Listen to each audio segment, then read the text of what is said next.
Insurance. Everyone would hop to it, except the intern because it's his first day and he doesn't even have a computer yet. See? Better. Switch and save with Geico. It's almost better than sports. Geico presents, not again, another voicemail from your roommate. Hey, man, so I was in a rush to get to work and I left the back door open. Could you shut it? I left it wide open. While you're there, could you also turn off the oven and all of the burners? My mom never let me use the oven. I wonder why. The Geico Insurance Agency could help keep your personal property protected, like if it's your roommate's first time operating an oven. Visit geico.com to see how easy it is to switch and save on renter's insurance. Your first morning forecast, clear and mild this evening. Overnight cool temperatures with fog forming pre-dawn, low 55. Saturday and Sunday starting with patchy dense fog, then warming sunshine taking over. A sneaky burn index, highs in the low and mid-80s. I'm WSAP News Channel 3 meteorologist Tony Cavalier on the Ohio Valley Hit Music Channel, Mix 99.3.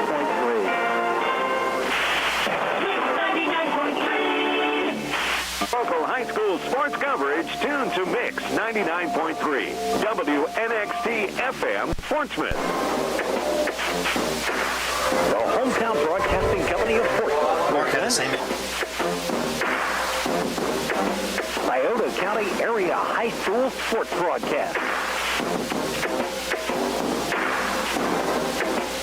Stay tuned for live coverage from our game site on this hometown broadcasting of Portsmouth station. Good evening and welcome to tonight's live coverage of high school football on Mix 99.3. The West Senators have made their way to Lucasville this evening for a Week 7 matchup with the Valley Indians. Hello everyone, I'm Chuck Greenslate along with Dave Stam. We'll be counting you down to the kickoff for tonight's Southern Ohio Conference contest. This is the SOMC Sports Motion pregame show. The SOMC Orthopedic Associates are hosting their Saturday sports clinic. The clinic will be available for student athletes in the area during the fall sports season. An orthopedic specialist will be available to evaluate each athlete from 9:30 a.m. until 11:30 a.m. No appointment is necessary, but it is requested that all arrive by 10:30. The SOMC Orthopedic Associates are located in Suite 102 of the Bronlin Building. For more info, call 740-356-1709. The West Senators are coached by Todd Gilliland, who is in his third season guiding the Senators. They enter this evening's contest 5-1 overall, 2-0 within the SOC. The Valley Indians are 1-5 overall, 1-2 in league play. The Indians are led by second-year head coach Nolan Crabtree. West dropped its first game to Fairland. Since then, the Senators have reeled off 5 straight wins. Coach Todd Gilliland's West Senators brought home a 34-7 homecoming win over Minford last Friday. In that contest, Senator Junior Mason Parker rushed for 218 yards and 3 touchdowns. Cole Tipton, the West quarterback, ran in a pair of TDs. Valley dropped its first 5 games, but last week, the Indians recorded their first victory of the season. Coach Crabtree's tribe picked up a 7-6 victory at Northwest. Valley's Tristan Wood blocked a punt, and Tyler Carver recovered it in the end zone for the Indians' touchdown. Later in the game, Valley's Brendan Bice blocked an extra point to preserve the win. We've got some good players we're going to see on the field tonight. For West, Mason Parker and Jeffrey Bishop both have 11 touchdowns. Parker has already run for 1,017 yards through the first 6 games. He's averaging 9.5 yards per carry and just shy of 170 yards per game. All 11 of his TDs have been on the ground. He also has 72 tackles and 3 sacks over on the defensive side. Jeffrey Bishop has run for 276 yards and 5 TDs. He has 15 receptions for 297 yards and 5 TDs. He's also returned a kickoff for a touchdown, and he has 5 interceptions on the defensive side. Cole Tipton, the West quarterback, has thrown for 351 yards and 4 touchdowns. He's run for 268 yards and 5 TDs. Cole Windsor is the team's leading tackler with 84 tackles on the year, and Jacob Tipton is not too far behind with 71. For the Valley Indians, quarterback Carson Powell has thrown for 449 yards and 2 TDs. He's averaging just shy of 150 yards passing per game. Gabe McNeil has run for 201 yards and a touchdown. He also has 7 receptions for 93 yards and a TD. Jaken Rideout has a team-best 18 catches for 114 yards and a touchdown. Aiden Wattell has 10 receptions for 116 yards. And Zach Witt is Valley's leading tackler with 26 on the year, 3 of those for loss. Dave, looking at these two teams, I'm amazed at how West is continuing to play at such a high level, considering they lost 11 seniors off of last year's SOC Division II championship team, including the likes of Ryan Sissel, who is the Conference Player of the Year, now playing at Marshall, as well as Mitchell Irwin, longtime starting quarterback. He took over the starting job halfway through his freshman year and then went on to quarterback for the remainder of his career before graduating last season. They've not missed a beat. Well, when you think about this, Ryan Sissel was a conference offense player the last 2 years. Great running back, but West has never had problems with running backs.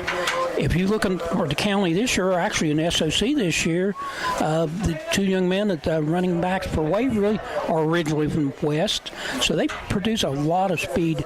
I thought when I saw a lot of West players in the SOC track meet this past year, sprint team was all football players. Two of them are back this year. They have explosive speed at West, and that is probably their biggest attribute. You go back in the time, everybody thinks of West being big, bruising football players. This is one quick football team. Yeah, they definitely have some speed. Now, you look on the Valley sideline, a little bit different story. They're in a rebuilding mode, and they'll openly admit to that. They're playing a varsity schedule with a lot of freshmen and sophomores. They only have 2 seniors on the team, but they understand the process, and the word I keep hearing from Nolan Crabtree and others in and around the program, positivity. They know that they might be taking their lumps now, but in a couple years, they expect for it to pay off. And it was good for them to get a payday last weekend with that win at Northwest. They have 2 good building blocks. A sophomore quarterback, Carson Powell, who can flat out throw the ball. Mm-hmm. And a good running back in Gabe McNeil, I believe is. Yes. Who is last year showed a lot of brilliance as a freshman. It is a young football team. Last week, Valley showed you don't have to be the best team on offense. You don't have to be the best team on defense. But you could also win games on special teams.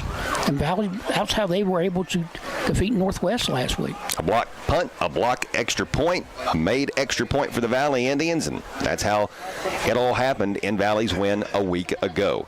West has won this matchup 3 years in a row. Last season, the Senators prevailed 42-20. The last time Valley won was back in 2019. The Indians prevailed 20-17 in that matchup.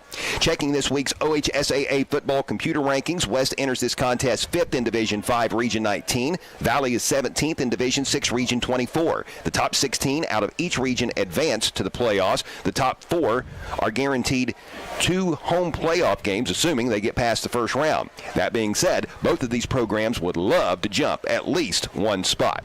Besides this game being heard on local radio, it's also the Appalachian Marketing Media Video Stream Game of the Week, meaning you can see it and hear it on WNXTradio.com. Stay with us as the SOMC Sports Motion pregame show continues along. We're back in 3 minutes on Mix 99.3.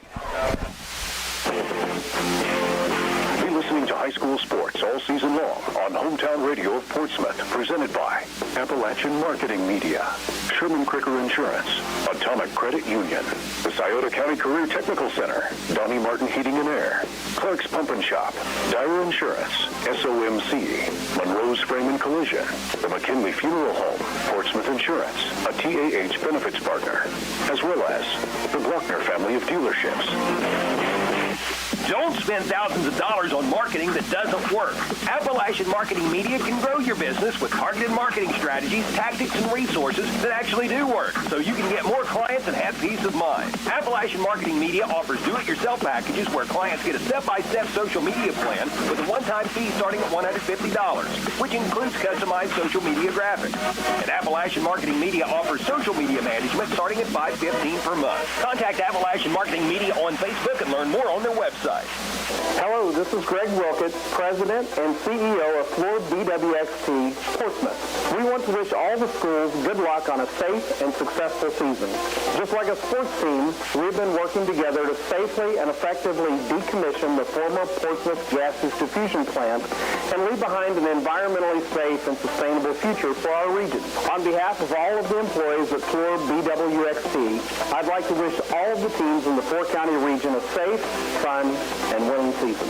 On November 7th, vote Kyle W. Call for Nile Township trustee. A father of 3 with number 4 on the way, Call graduated from both the State Patrol Academy and Southern Ohio Police Academy.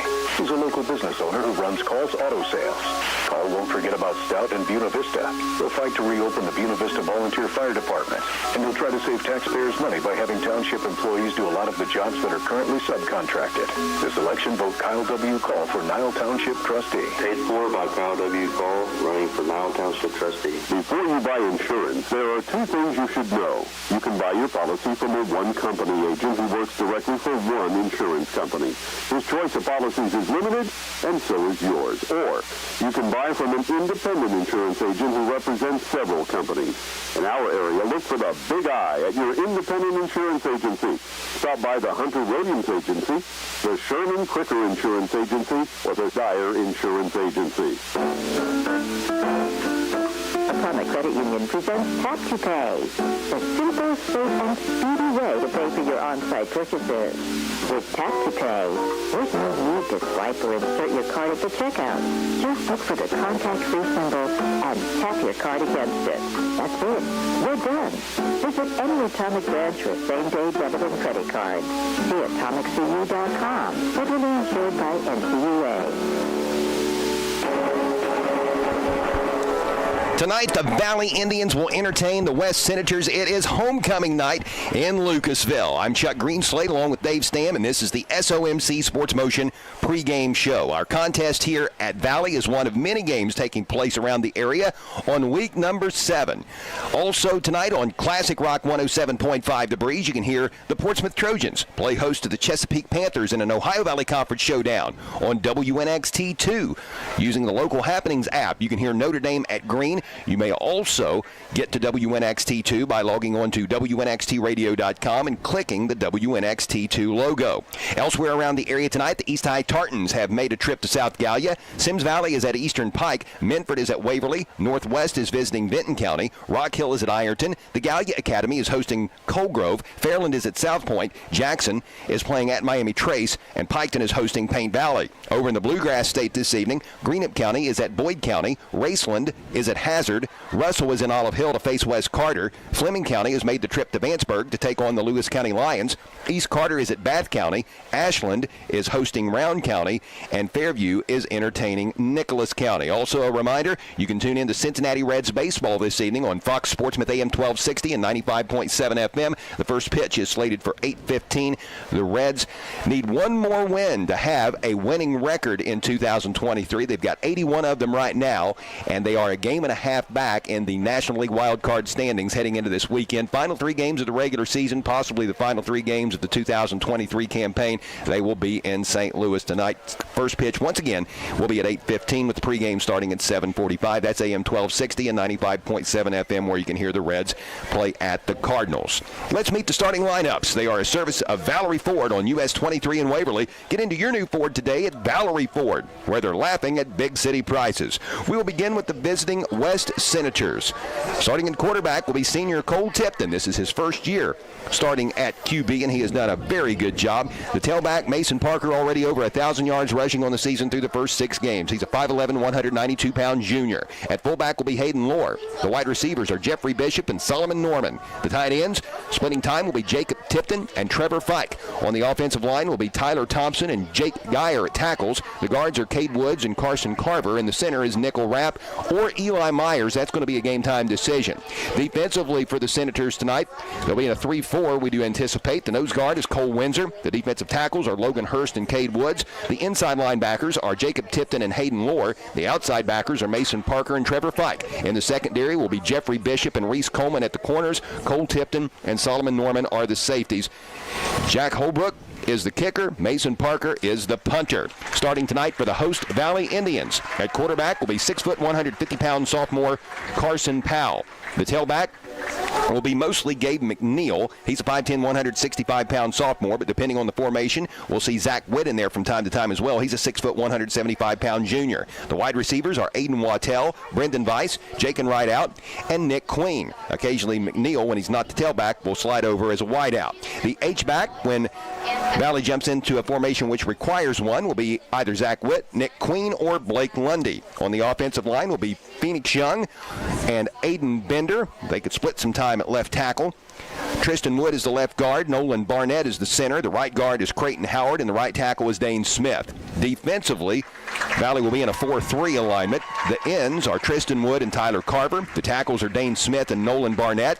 The linebackers are Zach Witt, Gabe McNeil, and Blake Lundy. The corners are Aiden Spang and Aiden Wattell, and the safeties are Jaken Rideout, along with Braxton Conway and Brendan Weiss, who should both see time in the Indian secondary this evening. Those are your Valerie Ford starting lineups. A service of Valerie Ford on US 23 in Waverly, where they're laughing at big city prices. We are going to take a 2-minute timeout, and when we return, we will hear from the head coach of the West Senators, Todd Gilliland, as his club gets set to take on the Valley Indians. This is the SOMC Sports Motion pregame show on Mix 99.3. Tonight's game on Mix 99.3 is presented in part by these following sponsors: the Powell Independent Insurance Agency, the Jim Dandy Drive-In, Weeks Wrecker Service, Journey's Auto Parts, Bell's Body Shop, AJ's Auto Sales, Flowers Monument, and Suburban Transmission. Be listening to high school sports all season long on Mix 99.3, online at WNXTradio.com. Monroe's Frame and Collision and now Wheel Alignment knows that good luck on the field can sometimes turn into bad luck in the parking lot. So if that happens to you, just know that Monroe's Frame and Collision is there from big bangs to little dings and has been doing it for 30 years. Monroe's commitment to you, the customer, is evident when you speak with any one of the Monroe's technicians or staff. Monroe's makes you feel as comfortable as possible and are always readily available and happy to answer any of all questions and your inquiries. Monroe's Frame Collision and now Wheel Alignment. Why is Southern Ohio Medical Center Urology Associates the perfect choice for you? It starts with the expert care of board-certified urologist Dr. Stephen Woolham, followed by a variety of procedures offered right in the office, which means no hospital stay and a quicker recovery. Along with general urology care, SOMC Urology Associates also offers the latest in advanced treatments for enlarged prostate, including urolift and aquablation, board-certified expertise, and the latest procedures in prostate care. SOMC Urology Associates is the perfect choice. Call us at 740-356-4URO today.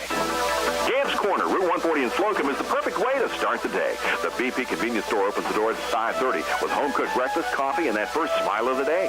Everything from groceries, pop, candy, bread, milk, or fertilizer. They've even got an ATM for fast cash. Starting at 11 o'clock, enjoy delicious homemade pizza cooked to order. And remember, the BP convenience store will also deliver your home heating, fuel, and kerosene. Your one-stop shop for everything is the BP convenience store, Route 140 in Slocum, where it's good and green, both sides of the street. Tonight, the West Senators visit Lucasville to take on the Valley Indians in a Southern Ohio Conference Division II matchup. I'm Chuck Greenslade, and this is the SOMC Sports Motion pregame show on Mix 99.3. We're being joined now by the head coach of the 5-1 Senators, Todd Gilliland. Coach, thank you so much for taking the time to speak with us. 5 straight wins. I would think that you have to be just ecstatic with how your team is playing. Yeah, we're really excited about the way the season's playing out. We've really grown since week 1, and our coaching staff has done a good job of getting the guys all on the same page. And each week we feel like we're getting a little bit better. We have to continue to do that and still clean up some of the things. But this is kind of the road that you want to take. When it comes to the season, you don't want to peak too early. Just keep continuing to get better, and we're really happy with where we're at right now. Coach, I know we've talked about this before, but in your wildest dreams, did you ever imagine that this year's team would be as successful as what it has been? I mean, after all, you lost 11 seniors off of last year's conference championship team, one of them being the SOC Division II Player of the Year in Ryan Sissel, who is now at Marshall, and another one being Mitchell Irwin, who started at quarterback for you since halfway through his freshman year and then on into his sophomore, junior, and senior years. We had a thought that, we thought we could be pretty good again, because we still had a lot of guys coming back. We needed some people to step up, in certain positions, and so far those guys have. Like a quarterback position, Cole Tipton has stepped in and done a really nice job, and with him moving from wide receiver to quarterback, guys like Reese Coleman and Solomon Norman have done a really nice job on the outside. And then our playmakers coming back. Jeffrey Bishop, has had another outstanding year. It kind of looks a little different than what it did last year. Not so many passing yards, but he's still getting his catches, but he's running the ball a little bit more. We're finding ways to get him the ball. Another great year. And I think a lot of people weren't expecting Mason Parker to be as good as he's been, but we knew, coming in, Mason was a really good back, and and just with Ryan in the backfield last year, that he was behind Ryan, and when he was in the game, he was very explosive, and he's produced like we thought he could. So there were some question marks coming in, but we thought that there was a possibility of still being really good, and so far, our guys have stepped up and played really well. Mason Parker, through 6 games already, has rushed for over 1,000 yards. He's scored 11 rushing touchdowns. Jeffrey Bishop has 11 total touchdowns, 5 receiving, 5 rushing. He's returned a kickoff for a score to go along with 5 interceptions on the defensive side of the ball.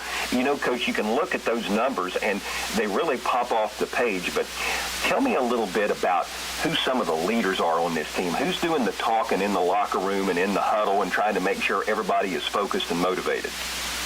We've got several guys that have done a great job of leadership, either through just their actions or actually being verbal leaders. And, a couple of them, Trevor Fike's done a great job, his whole career of being a guy willing to speak up and get guys in the right direction. And, he started the year injured, with the shoulder injury, but since he's got back and playing, done a great job of kind of helping lead the way. And another one that it kind of gets lost in the mix sometimes is Hayden Lohr.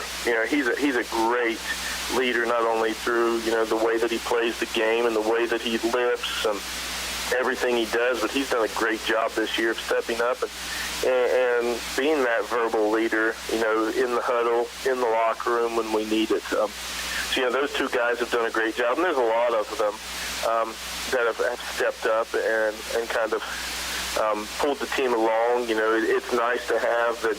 I think we're trying to build that culture of those senior leaders each year. It's our turn, and so next year the juniors that will be seniors, it'll be their turn to kind of take that leadership role, and by just doing that, it kind of takes a lot of pressure off the coaches to have to do that, and that the team is leading itself, and we've done a great job of that this year. Coach, we live in a world, and this is nothing new. We've all lived in this same world our whole lives, and the world was this way long before we came around. But people love to talk. People love to get these ideas in their heads of what's going to take place before it happens. I'm sure that a lot of your kids are hearing, Valley might not be that competitive of a game, and probably some people are even starting to look toward Week 10 in the Wheatersburg matchup and maybe a rematch of what proved to be the SOC Division II championship game last year. There's a whole lot of football to play between now and then. And as far as maintaining focus tonight against the Valley Indians, how does your team go about that? Well, we've talked about that. That we can only control what's right in front of us, and that's this week in this Valley. And we've sat down as a team and watched Valley on film, and we've seen how they've improved each week, throughout the season, and how hard their guys play. And Coach Crabtree's done a great job of getting their guys, ready to play each week and to play hard. And so our guys know better than to take these guys for granted, that, they're going to come and they're going to give us their best shot. And if we aren't ready to play, we're going to find ourselves in a battle. And, so we're preparing for that, for it to be a tough ball game and to be for Valley to really compete tonight. All these SOC Division II matchups are always great rivalry games and always competitive, that's for sure. Well, Coach Gilliland, thank you so much for your time. Best wishes to you and your West Senators this evening in Lucasville. All right, thank you very much. All right, buddy. Thank you. That's Coach Todd Gilliland, and this is the SOMC Sports Motion pregame show on Mix 99.3. Haley Wise is a junior volleyball and softball player at East who is in the criminal justice program at the Scioto County Career Technical Center. Haley is attending the Scioto County CTC to build a resume for continued education after high school. I really want to go to college. I want to be a veterinarian. I like dealing with animals. and if that doesn't work out, then I have my criminal justice fallback on. The Scioto County CTC, a proven past for building a better future. Be listening to high school sports all season long on Hometown Radio of Portsmouth, presented by Collier Companies, Little's Septic Service, Little's Grease Trap Removal, Little's Excavating, and Mr. Rooter Plumbing, Gamp's John Deere and Convenience Store, Conley Trucking and Conley River Terminal, Portsmouth Block and Portsmouth Building Supply, People's Bank, the Real Estate Gallery, the Counseling Center, and Hunter Williams Insurance. Tonight, the Valley Indians will welcome the West Senators to Lucasville for a Southern Ohio Conference Division II showdown. I'm Chuck Greenslate, and this is the SOMC Sports Motion pregame show. With us now is the head coach of the Valley Indians, Nolan Crabtree. Coach, first and foremost, congratulations on getting that first win of the season last week, a 7-6 win at Northwest. That has to feel awesome to get that first victory. Yeah, I'm telling you, Chuck, it was a great win for our kids. We've talked all year long, whether it's been pregame or Saturday mornings, and talked about the youth and the inexperience and just some of the challenges that we were facing as a program this season. And we knew that we were going to be up against some things. And our kids played an excellent ball game. They fought tooth and nail till the end. We scored on a blocked punt on Northwest's first possession of the ball game, and we were able to make that stand for the entire game. Northwest had a great game plan as far as what they were wanting to do to shut down our passing game, and we turned the run a little bit more than we normally do, and we didn't have the success that I was hoping we would have on the ground, considering we had numbers in the box. But the defensive effort, carried us. Our punting and field position, our punter, Jake and Rideout, pinned Northwest deep all night long, and we did a great job on defense of bending but not breaking. And like I said, we made a 7-0 lead early on last, and I just couldn't be more happy for our kids because there's a little bit of validation from us telling them, hey, you're getting better each week, for them finally getting those results on the field. How much more pep in the step has been apparent this week after getting that W, Coach? Best practices of the year, and that's not an exaggeration. I mean, our practice on Tuesday, tons of energy, there's so much to it. Even, Saturday morning we bring them in to lift and watch film and all that stuff, and, when they come in, their heads are a little bit higher. They come in, they don't hurt quite as bad as what they do after a loss. And then, watching film, even the mistakes, when you're pointing out the mistakes and you're talking about the correction, there's a little bit of laughter, and they're a little bit more willing to take some criticism. It's like, oh, yeah, we won. I got to do better with that, to where they don't feel like they're being browbeat, on these things. But, yeah, we've had a great week of practice, and our kids are excited, and, it was really a big win for our kids and our program. Coach, you do have a tall task tonight with the reigning SOC champs rolling into town. What do you hope to see out of your tribe this evening against the Senators? The thing we hope to see is what we tell them every week. We want to see them do their job and compete for 4 quarters. And, the game is ultimately about the scoreboard. But, knowing that you're building, knowing that the things that you're going through, to when you're playing as many young kids as we are, starting as many freshmen and sophomores as what we're starting, and, you're playing a team as experienced and as successful as West, it's just one of those things. We just tell our kids, do your job, do what we ask you to do it 100 miles an hour, and let's see where we're at in the 4th quarter. And that's what we asked them to do against Wheelersburg. While Wheelersburg, was able to get up on us, and they did some things like, man, we competed down to the end. We had a couple really nice drives, had a few stops on defense, and, Wheelersburg had obviously some fabulous playmakers, and we get them in 3rd and long or 4th and short, and they played.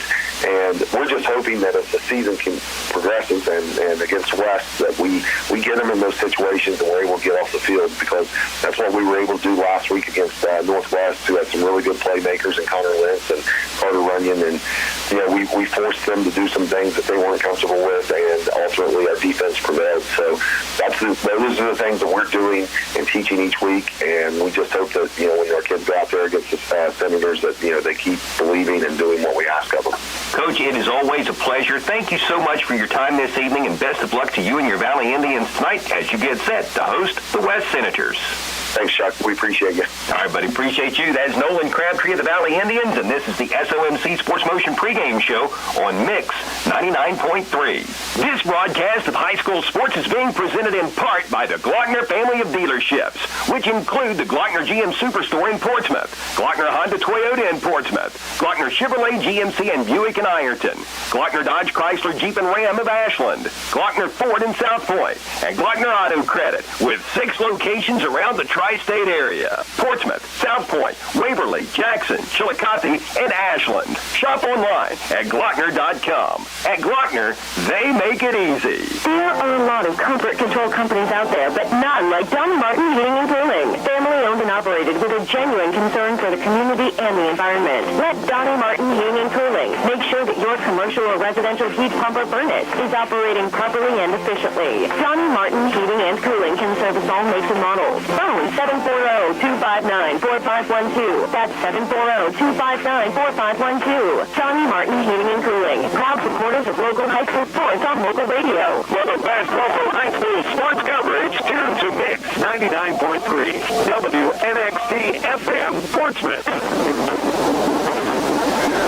Tonight, the Valley Indians will host the West Senators. I'm Chuck Greenslade along with Dave Stam. Tonight's officiating crew is presented in honor of the late Matt Oren and is sponsored by Mr. Reuter Plumbing, as well as Little's Septic Service, Little's Grease Trap Removal, and Little's Excavating, all located in Wheelersburg. Mr. Reuter Plumbing prides itself on customer care. Little's Septic Service has been serving the region since 1964 and always strives to stay out of your yard and, if possible, off of your driveway. Restaurant owners know that Little's Grease Trap Removal can get in and out quickly with minimal impact on your business, and Little's Excavating is the only area excavator licensed in aeration design. The officiating crew tonight is out of the Chillicothe chapter and is led by Tim Cox.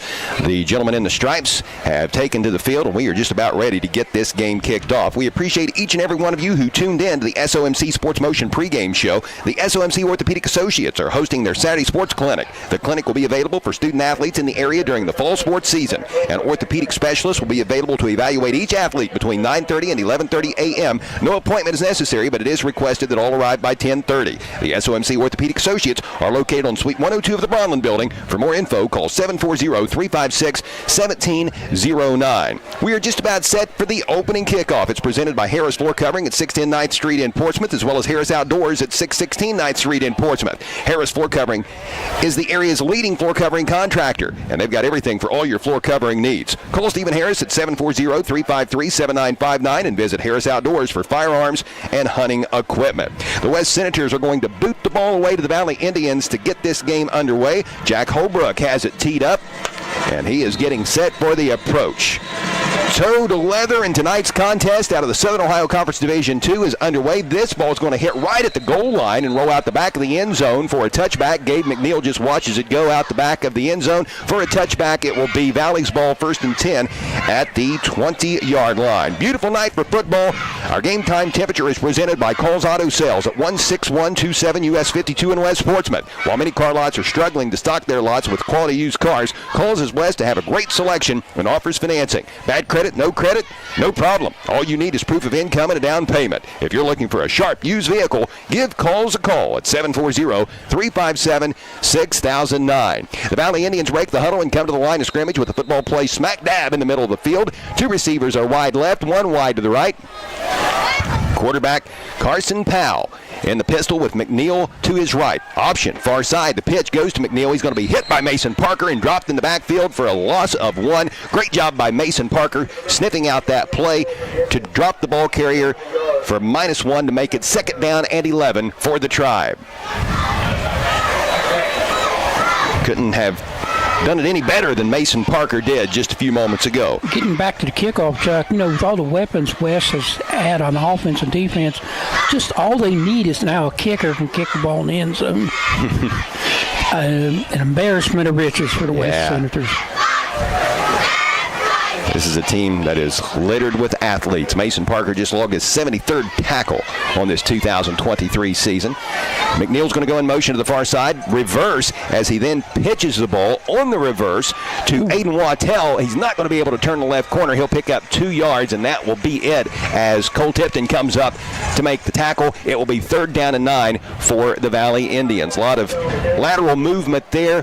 There was never that lane that opened up, which enabled Wattell to cut up field and get a nice gain. He's limited to 2, and 3rd and long. Now, facing the Valley Indians here as we are just underway in Lucasville. Clock rolling, 10:40 left to play in the first quarter. First possession of the game. Valley in jeopardy of going 3 and out. The Indians will try to pick up the 9 yards needed to move the sticks. 4 wide for Powell in a shotgun.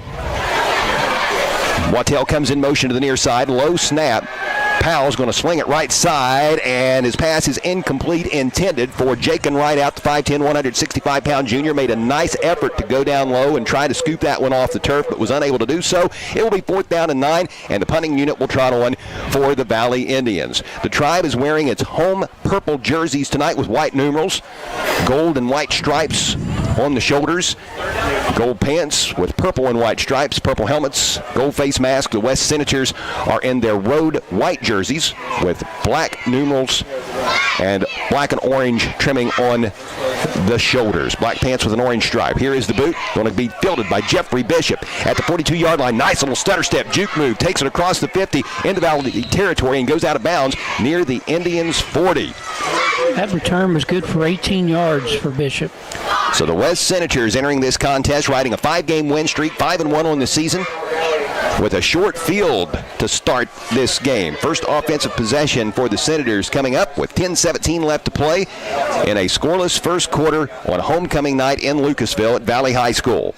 The ball will be placed down on the left hash mark. Jeffrey Bishop with 11 touchdowns on the season, 5 running, 5 receiving, and 1 kickoff return. Pistol formation for Tipton. He's got 2 backs behind him and an H-back up in front of him. Here's the handoff straight ahead to Mason Parker, lowers the shoulder and grinds out several yards as he takes the ball down inside the 40 to the 37. That's going to be good for a gain of 4 on first down to set up 2nd down and 6. Tyler Carver on the tackle for Valley. Pretty good crowd on hand here in Lucasville tonight. You would expect that from the home team with it being homecoming night. And a lot of West Senator fans have made the trip up 23 north to Lucasville to watch their 5-1 Senators as well. Another beautiful night for football. A wing to the left, a receiver and a wing to the right. Tipton in the pistol. Play action after faking to Parker, rolls to his right. Tipton has a receiver wide open. It is caught at the 11, and a walk-in touchdown for Reese Coleman, the 5'10", 165-pound senior. Takes it in from 37 yards out, and on the second offensive play of the game for the Senators, they are in the end zone. 6-0 West. Boy, what a nice rollout pass by Tipton. Coleman wide open, making the catch around the 15-yard line and waltzing through the Quality Heating and Air red zone. Quality Heating and Air is on Route 52 in Sugar Grove. There they proudly offer Ream products. A late addition to the West offensive line. A tackle runs in from the sideline. He gets in his 3-point stance. The snap, the spot, and the kick by Jack Holbrook, all good. And it is now 7-0 Senators with just over 9.5 minutes to play in the opening stanza. This is high school football on Mix 99.3. We're back in 60. Finding the right remote. Saying goodbye to your favorite shirt that hasn't fit in 10 years. Why are simple things sometimes so complicated? Thankfully, with Auto Owners, insurance doesn't have to be one of them. Auto Owners works with independent agents who live in your community and answer when you call, so you can worry about more important things, like finding a new favorite shirt. That's simple human sense. Visit Powell Insurance in New Boston, 3542 Gallia Street, phone 740-456-6532. Since the 1960s, the Jim Dandy Drive-In has been providing the Portsmouth area with great food at a great price. Known for the Big Mo and a Coke, the Jim Dandy Drive-In serves up many delicious sandwiches, such as burgers, chicken breast sandwiches, pork tenderloin, roast beef, kingfish sandwiches, and many more. Open 7 days a week. Visit the Jim Dandy Drive-In, 2348 Gallia Street, Portsmouth. And remember, the Jim Dandy Drive-In delivers from 740-354-2610. The iconic Jim Dandy Drive-In, a Portsmouth tradition for over 50 years.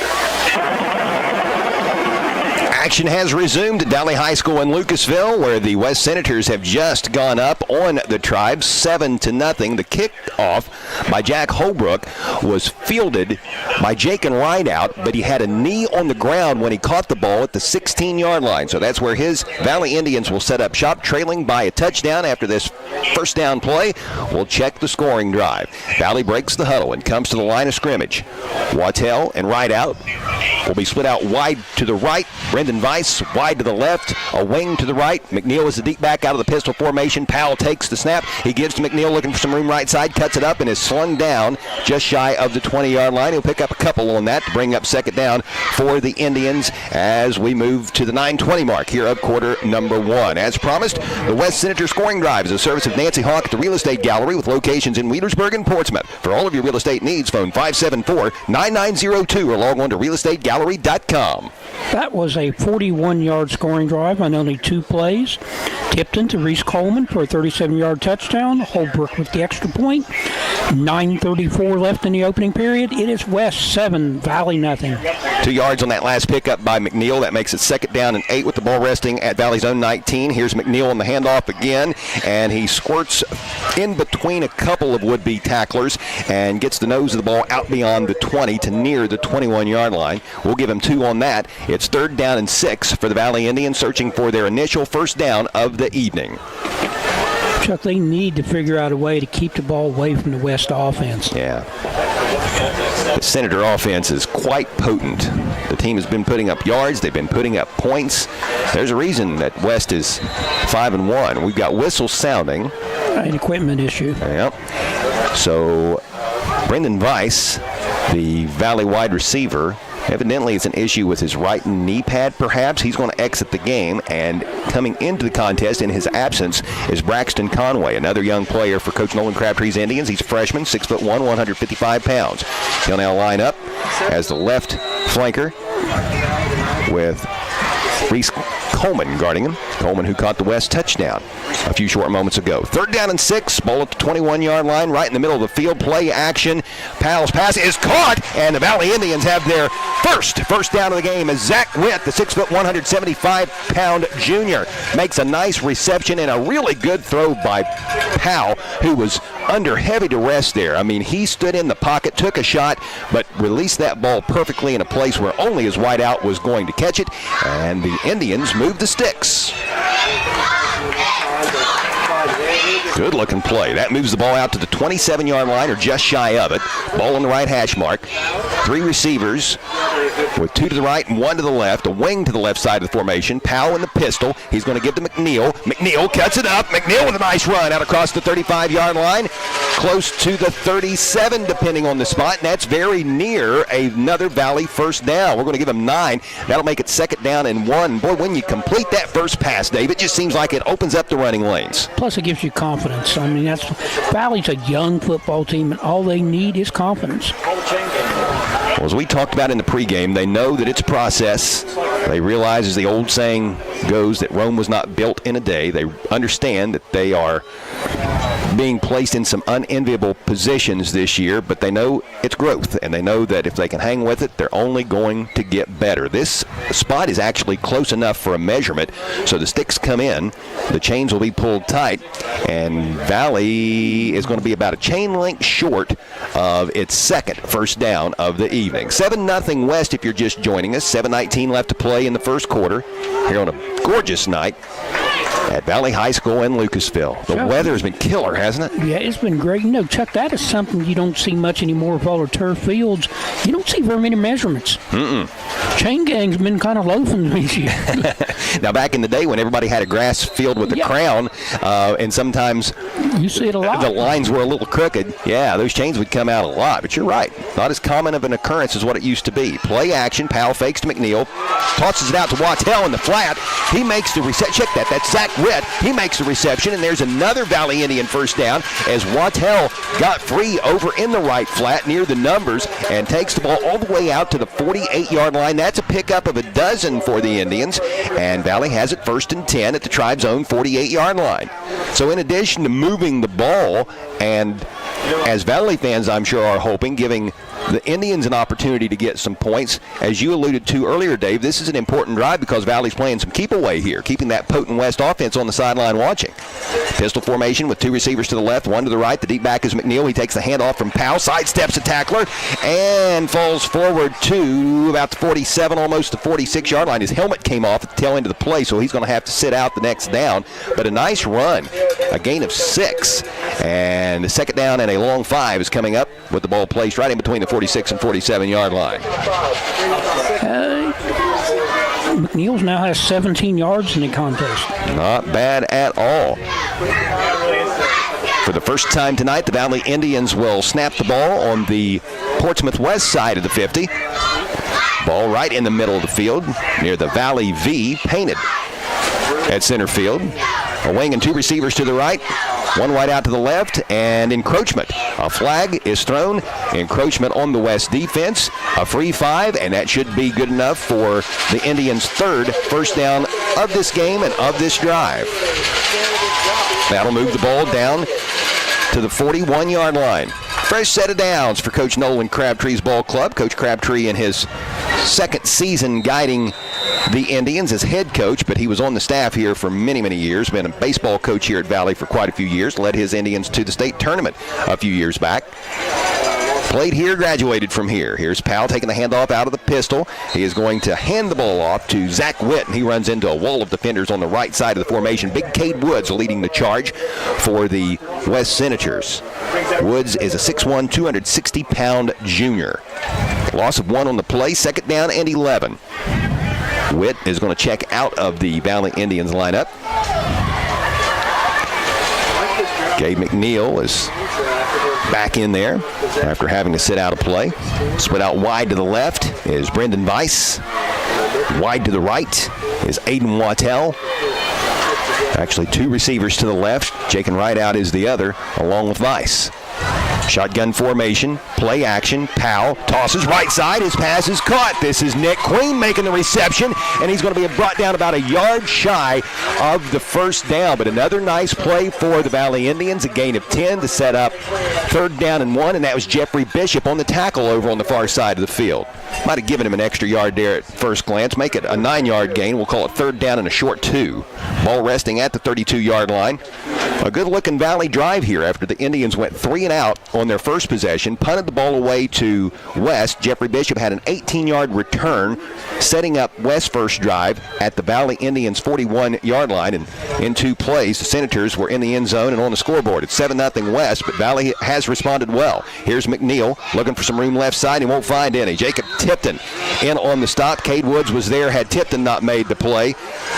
A loss on the play, so 3rd down and 2 evolves into 4th down and a short 4 as a loss of 3 on the play pushes the ball back near the 35-yard line. We'll call it 4th down and a long 3.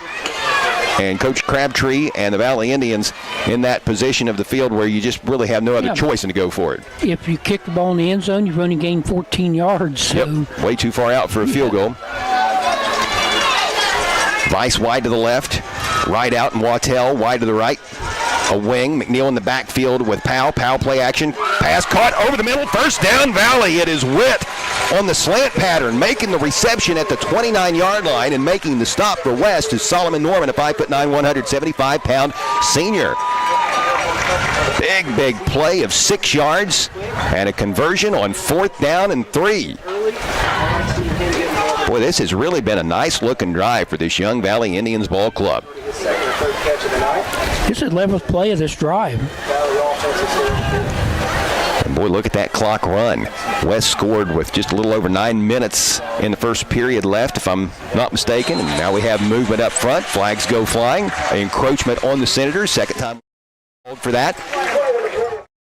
This drive, so that's a free 5 yards for the Valley Indians, and credit the young Indians for changing up the cadence and not jumping off sides themselves, but instead forcing encroachment on the West defense.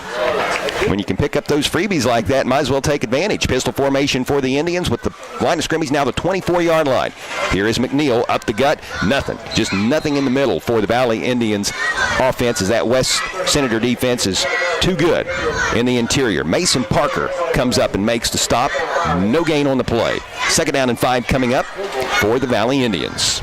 Yeah, talking to Nolan Crabtree last week, Nolan told me that when the game, particularly against Wheelersburg, they were able to move the ball into Wheelersburg into the field, but they just couldn't convert inside the 20-yard line. The red zone has been somewhat of a bugaboo. Valley trying to get there for the first time. Play action, swing pass to right out. It goes through his hands. And boy, did the officials roll that a backward lateral? Yes, he did. They did. Well, now he's changing it. Now they say incomplete. That would have been disastrous for Valley had it been a backwards lateral. That would have been spotted, the football would have, where it went out of bounds back around the 31, 32-yard line, so it would have gone for a loss of 7. It could have been even more disastrous had the ball not gotten out of bounds and West recovered it. But after thinking about it and conferring with one of his fellow officials, the refs decide that it was an incomplete pass. It was going laterally, not backwards. As long as it's going laterally, you're good. Just can't go backwards. So it's 3rd down and 5 after the incompletion with 2:10 left in the first quarter. 7-0 West. And Coach Nolan Crabtree wants a timeout before this big play coming up. We'll take one with him. We'll be back in 60 seconds. This is high school football on Mix 99.3.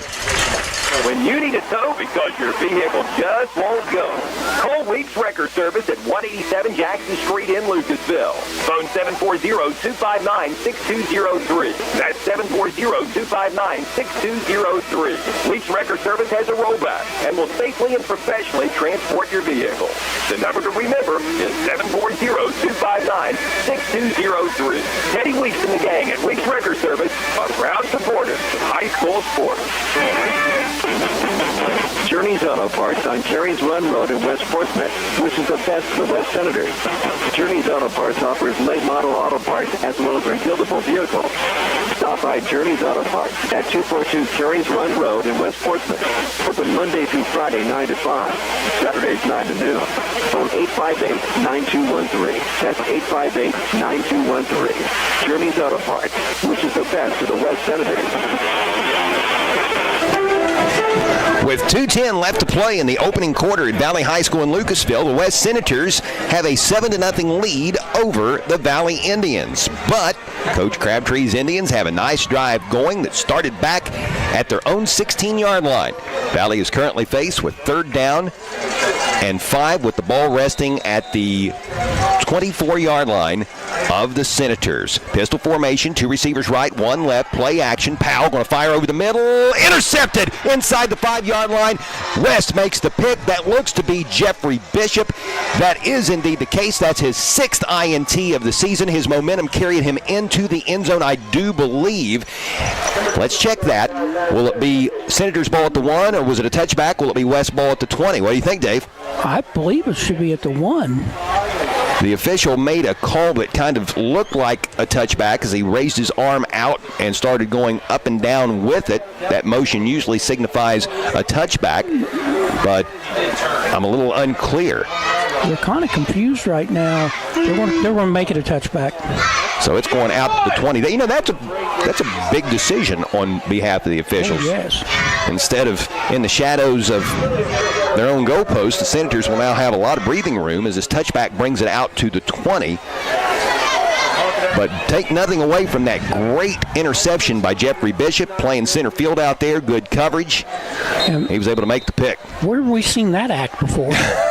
As I mentioned, that's already 6 interceptions on the year. He had 4 of them in the Waverly game 2 weeks ago. Here's Parker taking the handoff, looking for some room left side, cuts back, and is brought down around the 28-yard line. Nice hit over there by Gabe McNeil, possibly an early candidate for the Monroe's Framing collision, big collision of the game. But Parker's able to rip off 8 yards before that tackle was made. Ball will be spotted at the 28-yard line. It is 2nd down and 2 for the Senators, who lead at Valley 7-0 with 90 seconds left to play here in quarter number 1. It's a nice drive by Valley before it resulted in a turnover. Credit the West defense, the old bend but don't break adage.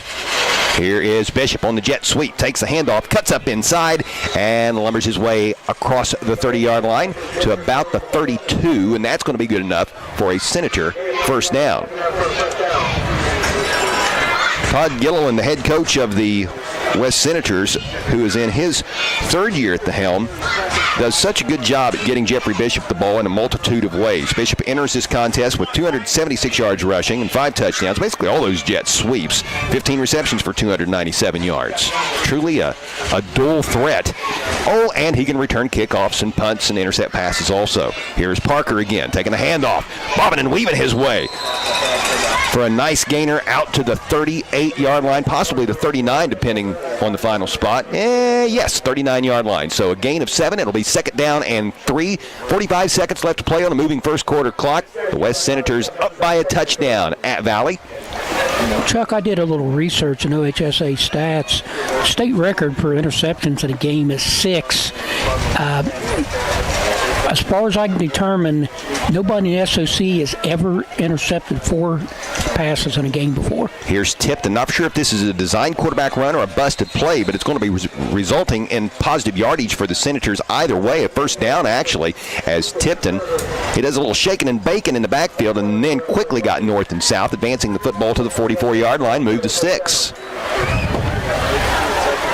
And you know what's even more interesting about that 4-interception game that Jeffrey Bishop enjoyed 2 weeks ago in the 24-21 win at Radiger Field over Waverly? All 4 of those picks occurred in the second half.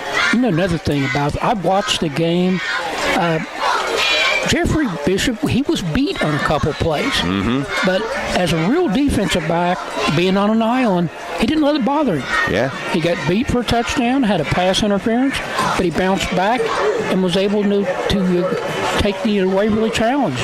Got to have a short memory, that's for sure. We're at the end of one, 7-0. West leads, Senators driving. This is high school football on Mix 99.3. We're back in 60.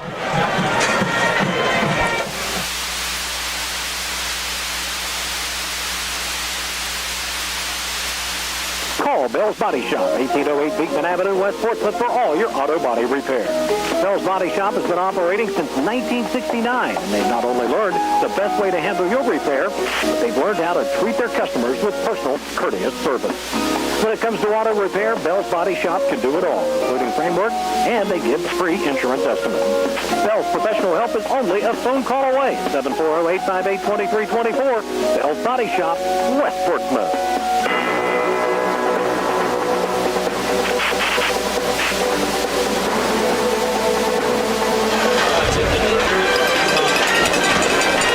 We're just about set for the second quarter of play in Lucasville. The West Senators have a 7-0 lead over the Valley Indians. I'm Chuck Greenslade along with Dave Stan. Thank you so much for tuning into high school football on Mix 99.3. The ball is resting at the Senators' own 44-yard line as we get set to begin quarter number 2. West with the ball in the midst of a pretty good drive that started back at the 20-yard line after Jeffrey Bishop recorded his 6th interception of this 2023 season, ending a very nice Valley drive that saw the Indians take the ball from their own 16-yard line to the West 25 before the turnover. Here is Tipton in the pistol with Parker to his right, 2 receivers to the right, and a wing to the left. That's Tipton. Here's Cole Tipton wanting to throw. His pass caught. What a great reception.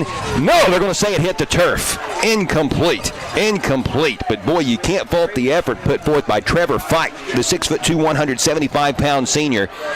He went down to the ground trying to catch that pass, and that was a really good ball by Cole Tipton. The two just couldn't get together, but man, that was close. You know, the stats are really misleading in this game. West only has 66 yards, but they've only had 1 possession. Yeah, this is the second possession of the game for the Senators. The first one covered 41 yards in just 2 plays. Second down and 10 after that incompletion. Good to see Tipton throwing the ball tonight and doing quite well. Just missed on that last one, but I mean, he's already thrown a touchdown in this game and is looking pretty sharp through the air. Ooh, big hit in the backfield. 71. Man, oh man, what a nice play by Dane Smith, the 6'2", 250-pound junior. There was a lot of misdirection in the Senator backfield, and the running back was gobbled up back at the 39-yard line. That's a loss of 5 on the play to bring up 3rd down and long for the Senators, 3rd and 15 to be more specific. And I think that's a candidate. No doubt. Dane Smith might have himself a Monroe's Framing Collision, big collision of the game T-shirt at the end of the night. One of the many awards will be doling out during the Mint for Telephone, Mint for TV, and Falcon One Internet postgame show. The Senators trying to keep this drive intact. Bishop goes in motion to the right. Tipton, low snap. He's able to get it. Rolling to his right, looking Bishop's way. Pressure coming from the backside, and he's sacked. Nice defensive play by Zach Witt, chasing from the backside and sacking Tipton at the 33-yard line. Loss of 6 on the play. It is 4th down and 21, and the Senators will seemingly be punting the football away. Boy, that's a nice defensive stand by the Valley Indians. That's exactly what Valley needed. So the ball is on the right hash mark. Mason Parker, in addition to already running for over 1,000 yards this season, he punts for the Senators. He awaits the snap. It is on target. 2 punt returners back for Valley, and neither one of them are going to have a shot at this. Jake and Rideout was the closest one. The other on the opposite side of the field was Aiden Wattell, but this punt hits out of bounds, not enabling a Valley Indian return, but we will see the Indians offense for the 3rd time this evening. First drive resulted in 3 and out. The second drive was a pretty good one. It started at Valley's own 16, and they got to the 25 before throwing an interception in the end zone. So certainly some positives so far for this young Valley Indians ball club. They take over possession, trailing 7-0 with 10:26 left to play in the first half. Ball on the left hash mark. The line of scrimmage is the 38-yard line of the Tribe. 2 receivers to the right. Rideout and Wattell, and we've got movement up front on the Valley offensive line. That's a false start. Is that the first penalty of the evening for Valley? Yes, it is. You know, that's something else. West has 2 and Valley has 1. Well, 2 well-coached teams here, and you kind of expect to see a limited number of flags here in week number 7. But as far as Coach Nolan Crabtree, I'm sure he can't be happy about that penalty moments ago. But to have a team as young as what he has, and for them not to be flagged until the 10.5-minute mark of the second quarter, I think that there can be some positives derived from that. The coaches don't mind holding penalties of that type, but the 5-yard penalties nag them to death. Option near side. Valley ran that earlier. Powell pitched it to McNeil the first time, but this go-around, he decides to keep it himself. He cuts it up. He's going to be brought down by Mason Parker, among a few other Senators, but not before Powell is able to advance the ball to the 39-yard line. So he got that penalty yardage back and 1 to boot. Gain of 6. That'll bring up 2nd down and 9. 10 minutes to play in the second quarter here at Valley High School in Lucasville, where the Senators lead 7-0. Valley breaks the huddle, comes to the line of scrimmage. Right out, and Brendan Weiss wide to the left. Wattell wide to the right. A fake handoff up the middle to McNeil, and then Powell is gobbled up by Cade Woods in the backfield back at the 36-yard line. Loss of 3 on the play. Another nice performance by the Senators' Cade Woods, the 6'1", 260-pound junior. Man, he is a space eater and moves so well for a kid his size. Loss of 3. It's 3rd down and 12. Valley comes to the line of scrimmage with 2 receivers to the left, 1 wide to the right. That's Wattell. McNeil's in the backfield with Powell. There's a wing to the left. Powell awaits the snap, takes it. A quick hitter, right side, caught on the out route. That is Aiden Wattell making the reception, but Jeffrey Bishop and Hayden Lohr converge to make the stop at the 41-yard line. Gain of 5, but that will be well shy of a Valley Indian first down. It will be 4th down and 6, and the Indians will be punting the football away. Nice stop by the West Senator defense. Again, some positives, though, for the Valley Indians. Got behind the chains with that false start prior to the first down snap, just never could overcome it.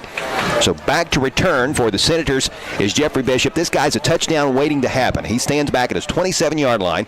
Here is the punt by Rideout. It is a high sidewinding kick, and West is wisely going to get away from it. The ball will hit at the 25 and take a big Valley Indian bounce down inside the 20, inside the 15, and down near the 17-yard line where Aiden Wattell downs it.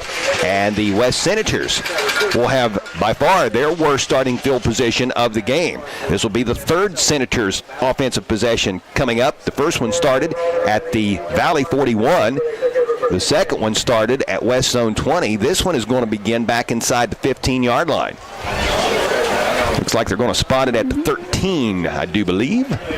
Yep, and that's where this West drive begins. The Senators up 7-0. They scored on a 37-yard touchdown pass from Tipton to Reese Coleman. Chuck, that punt was good for a net 46 yards. Valley will take that all day, every day. I'm sure in hindsight, Jeffrey Bishop regrets not coming up and trying to fair catch it. Here's a give to Parker. He breaks it to the right, gets away from Witt, has a first down, up the far sideline, right out, and Vice are going to converge to make the stop, but not before Parker takes the ball out near the 40-yard line. Nice run by Mason Parker, showing the power and the speed all in that same run. That is going to be good for a gain of 27 yards. His biggest run of the game. That's the biggest running play of the night for the West Senators. Had that big 37-yard touchdown pass earlier, but that's the biggest rushing play. Here's Parker again. He's going to be hit right around the line of scrimmage and dropped there. A couple of Valley Indians converge for that stop. Tristan Wood and Dane Smith. Boy, Coach Crabtree talked about Tristan Wood and what an excellent game he played in the win over Northwest last week. Nothing but praises for that young man from his head coach. 2nd down and 10 after no gain on that last play. Ball shading the right hash mark. 2 receivers to the left. Tipton takes a snap, hands to Mason Parker, looking for some room right side, finds none, and has to work extremely hard just to sidestep his way back to the original line of scrimmage for no gain, because he had Valley Indian defenders with him about 3 to 4 yards deep in the backfield. So credit Parker for just getting back to the original line of scrimmage. It's 3rd and 10.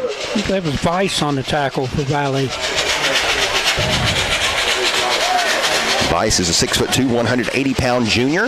Big 3rd down coming up. Boy, the longer that Valley hangs around, the more and more momentum you can't help but think the Indians are going to get. Bishop comes in motion to the near side. Tipton takes a snap, goes to his right. He's got a big opening. He has a first down, cuts it back at the 40, and is brought down around the 35-yard line. Jakin right out, making initial contact, and Gabe McNeil coming over to clean it up, but not before a big 3rd down and 10 conversion by the senior quarterback for the West Senators, Cole Tipton. Nice play. 26 yards. Boy, that was big right there. Ball will be spotted at the 34-yard line. Tipton has speed, and he certainly showed it on that last play. Wide to the left for the Senators is Reese Coleman. 2 backs in the backfield, 1 to each side of Tipton. He fakes to Parker and now pitches it to Jeffrey Bishop. Bishop looking for some room left side. There's a clip. It's going to be called, an illegal block in the back, and then Bishop is going to be brought down at the 30-yard line. Bishop took a pretty big hit there by one of the defenders flying past. Not actually the one who tackled him. It was one of those flying past him. I think all the officials saw that illegal block in the back, so that's going to be 10 yards from the spot of the foul, and we will replay 1st down. We got 6:13 left to play in the second quarter. 7-0 the West Senators lead. The lone touchdown of this game occurred less than 3 minutes into the contest, and since then it's been kind of a stalemate between these two. West, I'm sure many would West, I would think many would consider a heavy favorite entering this contest with a 5-1 record and a 5-game win streak, reigning Southern Ohio Conference champions. But the Valley Indians are hanging right with them. You know, in defense of the young man who committed the penalty, when the running back changes directions, when inside and then click to the outside, it kind of puts the blocker in a bad situation. Sure does. 1st and 20. As the penalty moves the ball back to the 44, Bishop goes in motion to the right. Tipton takes a snap, designed quarterback run, goes left, now cuts it upfield and takes the ball to near the 41-yard line.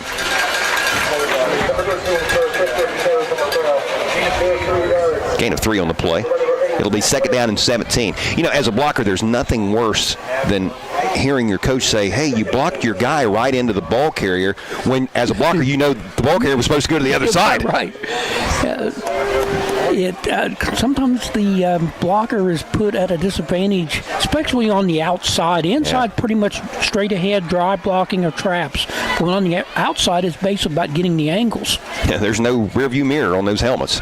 Here is Tipton taking the low snap out of the gun, rolling to his right, throwing on the run for Bishop. Great catch inside the 5. Touchdown Senators from 42 yards out.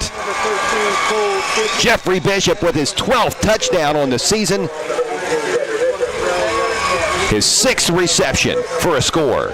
And with that, it's 13-0 Senators. And how about number 13, Cole Tipton, the West quarterback, throwing on the run and putting that ball perfectly where Jeffrey Bishop could make the reception around the 6, get away from the defender, and get into the end zone for the score. Holbrook on to try the point after.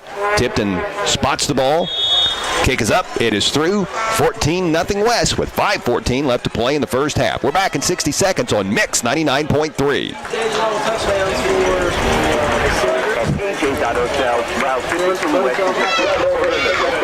I'm going to make sure I put Jeffrey Bishop because it's a little Find a big selection of clean, like new used cars, trucks, and SUVs.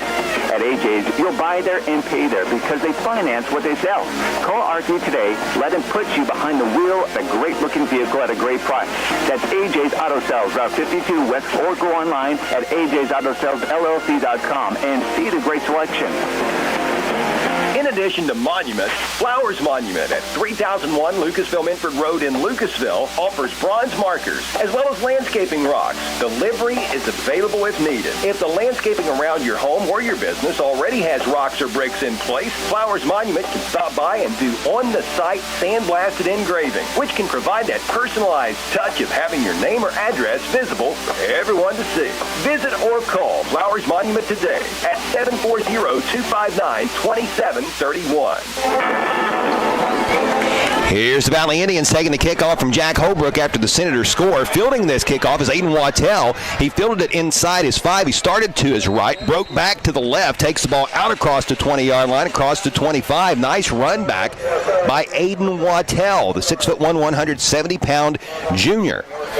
Early in the season, Wattell had a kickoff return for a touchdown in the Cold Grove game.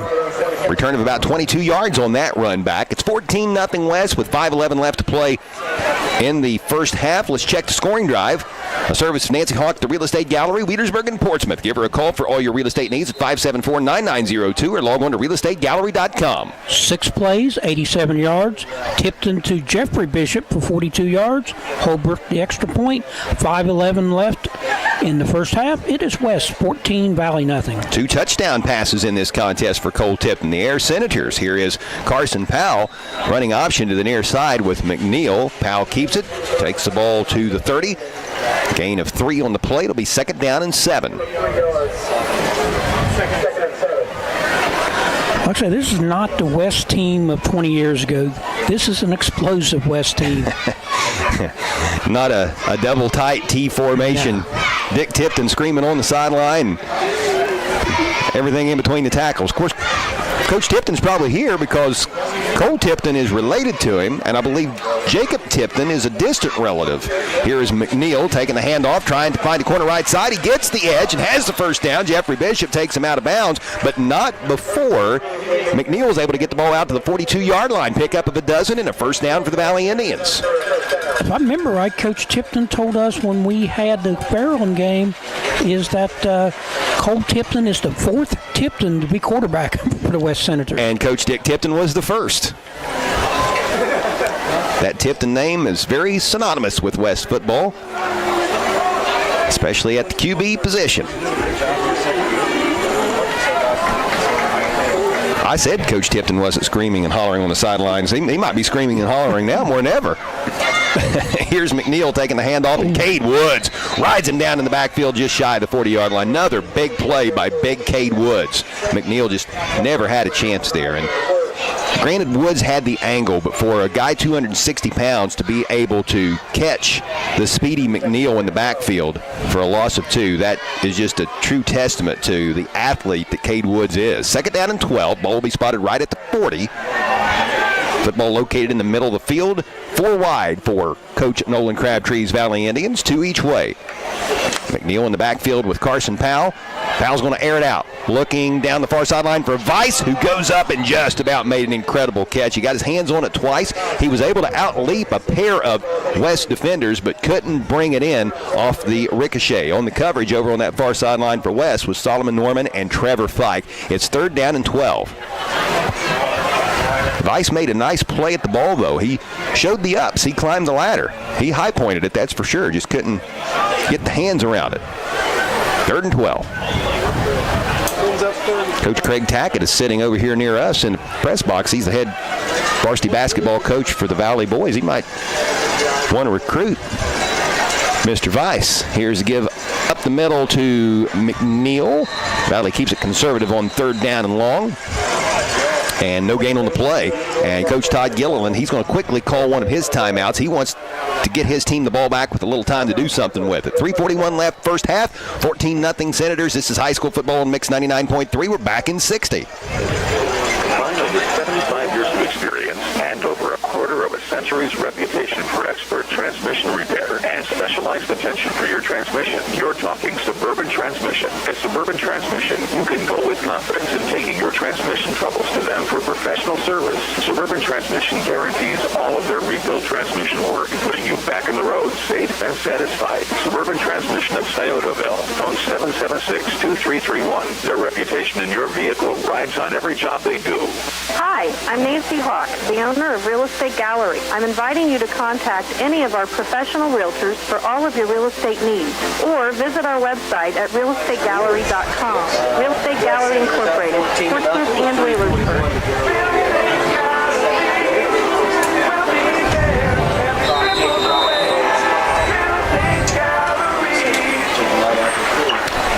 Valley's Jakin Rideout is getting set to punt the ball away to West Jeffrey Bishop. A high end-over-end punt. Bishop's going to fair catch this one at the 25-yard line. Boy, Bishop learned his lesson after the last Jakin Rideout punt. He didn't fair catch it, and it rolled about 15 additional yards. So a nice play there by the senior Jeffrey Bishop to ensure that his team had good starting field position for this drive, which will begin at the 25-yard line. It is 14-0 West, leading at Valley with 3:34 left to play before halftime. I'm Chuck Greenslade along with Dave Stam. Thanks so much for tuning in to high school football on Mix 99.3. You mentioned Coach Tackett on the basketball team, which is only fair because if you go to the Valley basketball games, Nolan Crabtree does work for the Valley Sports Network during basketball. Yeah, that's the role that Coach Craig Tackett is playing here this evening. Here's Bishop in motion to the far side. Play action on the jet sweep, tipped and rolling to his left. He's going to tuck it and go and get out of bounds around the 28-yard line. Gain of 3 on the play. It'll be 2nd down and 7, and a wise play by Tipton to get out of bounds and stop the clock. Actually, almost 4 on that play. During that last TO, I went over to Coach Tackett and I said, hey, does Vice play basketball? He said, oh, yeah. I had mentioned a little earlier that he should recruit him if he didn't. He's already part of the Valley Indians basketball team. So after seeing that leaping ability on that effort to make a reception a little earlier, there's not a lot of surprise in that. And Fike on the defensive end also plays basketball for West. Sure does. Bishop goes in motion to the far side. Tipton takes a snap, rolls to the right, looking, has time, steps up, throws a floater out of bounds. I think he was just trying to get rid of that one and play another down. The nearest Senator to that was Reese Coleman. So that incompletion halts the clock with 3:21 left to play in the second quarter. 3rd down and 6 coming up for the West Senators. Big play here for West. Possibly a bigger play for the Valley defense. If the Indians can hold and force a punt here, then Valley might be able to do something with the ball before halftime, or at least keep it away from the West Senators to go in only down by 2 touchdowns. They should be able to get good field position if they can force a punt. Mm-hmm. Although Mason Parker's a pretty good punter for the West Senators. West converted a 3rd down and 10 the last time they had the ball. Here's Tipton running to his right. It was a Tipton run that enabled that 3rd down conversion. He's got another one here. He leaped some players that had fallen in front of him. Then once he hit the ground, he hit the circle and did the spin move and takes the ball out to the 40-yard line. That's an 11-yard pickup and a 3rd and 6 conversion. So West, in its last 2 drives, has had 2 big 3rd down conversions courtesy of the legs of quarterback Cole Tipton. Man, that was a nice run there. A lot of athleticism displayed on that. When he went in regular season, most people in the West fans consider him being much more of a running threat than a throwing threat. Yeah. And Mitchell Irwin was probably just the opposite over the last 3 years. So it's been a little bit of a change in philosophy. Here's Tipton rolling to his right, avoids one tackler, throws it away. Incomplete. Boy, there was some pressure being put on Tipton there by Tyler Carver, a 6', 190-pound sophomore. Carver was the one who recovered the block punt for a touchdown in Valley's 7-6 win at Northwest last weekend. So a sub coming in for the Valley defense. That's Dane Smith. He's going to replace Phoenix Young.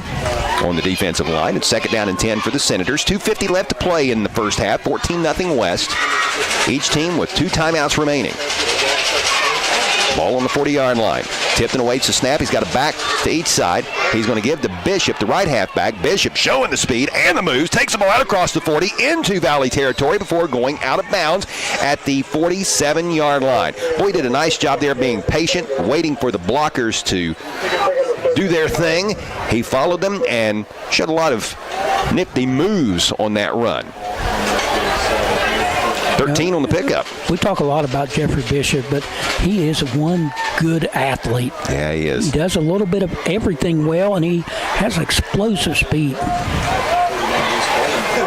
So West comes to the line of scrimmage with the ball placed down on the left hash mark. Again, the Valley 47-yard line is the line of scrimmage. Tipton is in the pistol. He's got Parker to his right. 2 receivers to the left. One is Bishop, who goes in motion to the right side. The give goes up the middle to Parker. Parker stutter steps at the 40. Now breaks it down the near sideline. Inside the 30. Inside the 25-yard line. And down inside the 20 to the 18-yard line.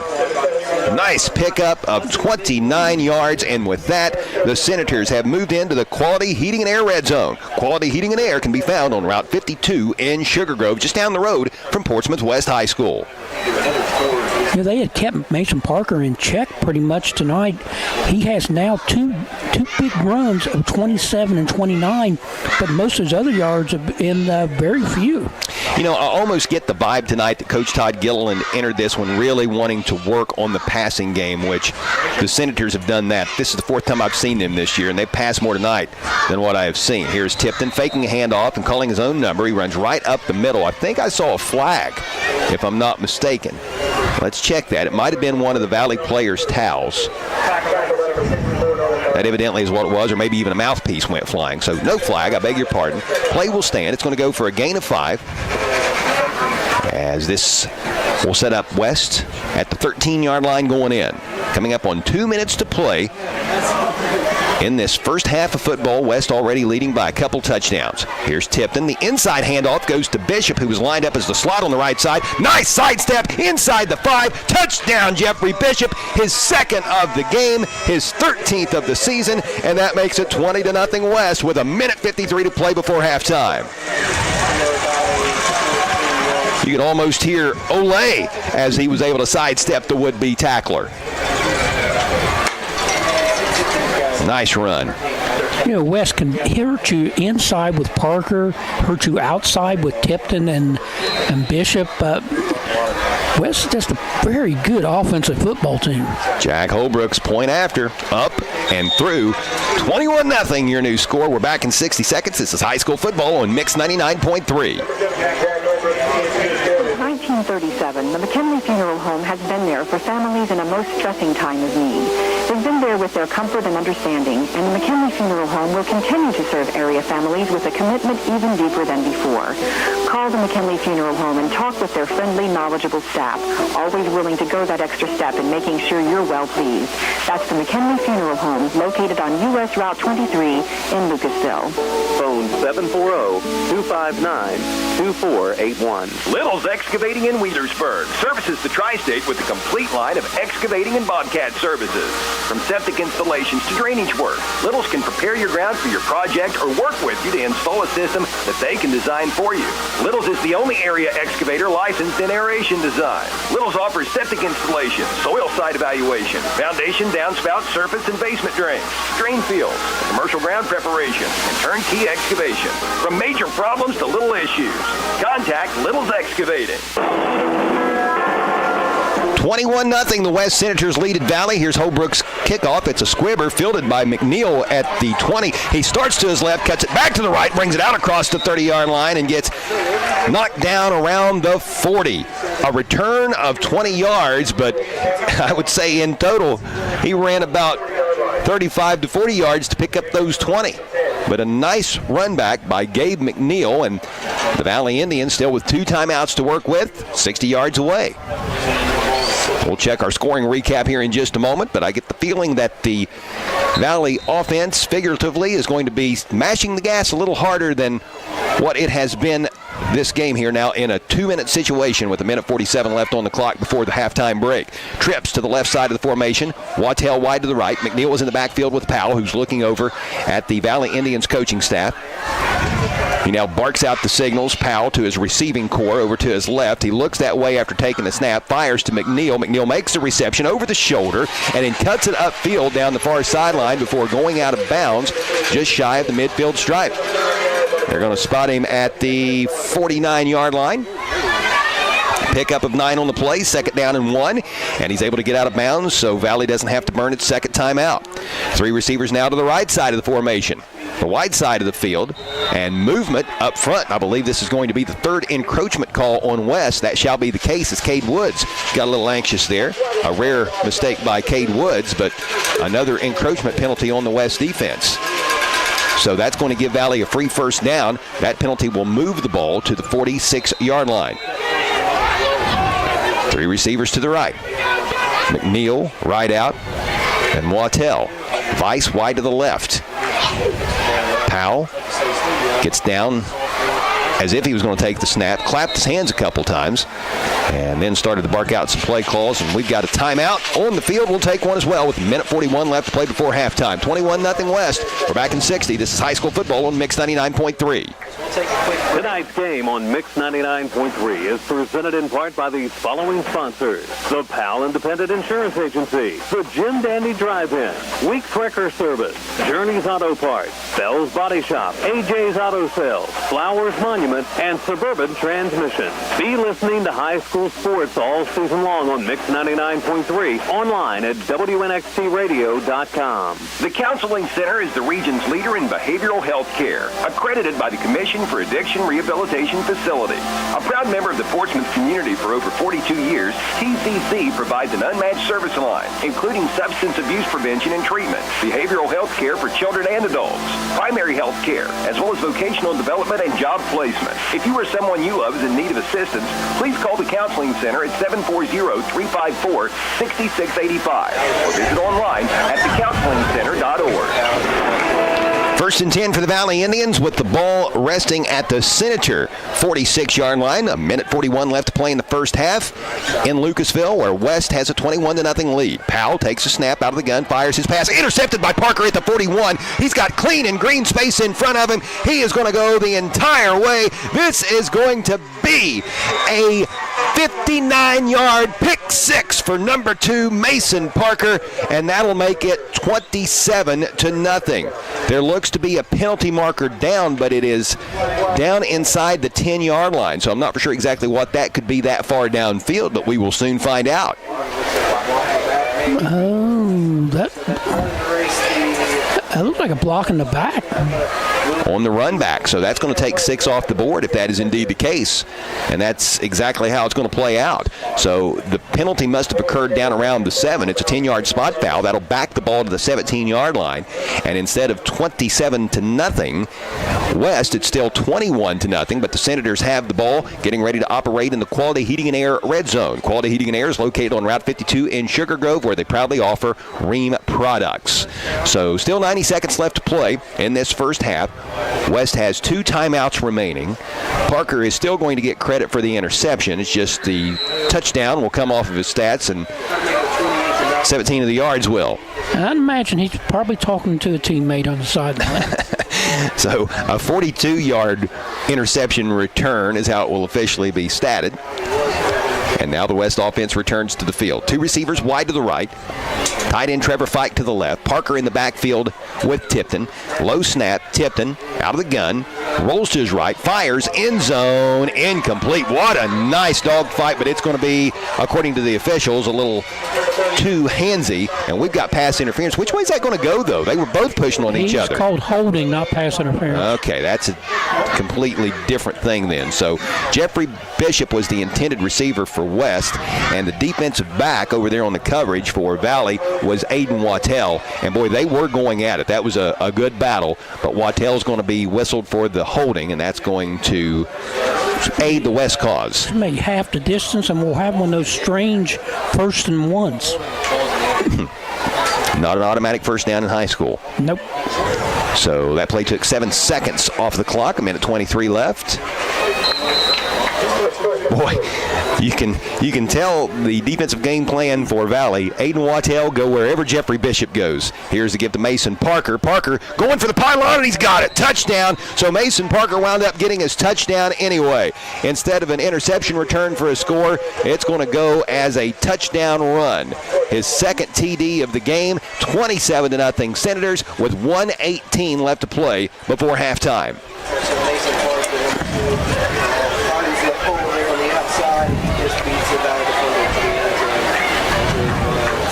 Boy, with both teams being in hurry-up mode, we've got a couple of Real Estate Gallery scoring recaps to bring you here in just a few moments. We'll play some catch-up in a bit. Here's Holbrook's extra point. It's wide to the left, no good. So the score stays at 27-0 with 1:18 left to play before halftime. West in control. This is high school football on Mix 99.3. We're back in 60. Collier at 1661 State Route 522 in Leadersburg consists of Collier Construction, specializing in federal and general contracting as well as rebar supply and installation. Collier Leasing, which offers equipment rental. Collier Safety Services, which offers on-site safety professionals, safety and health training, industrial hygiene services, safety manual development, mobile safety, and an industrial hygiene permit center. As well as Collier Medical, which has primary and occupational clinics headed up by P.J. Paul Adkins.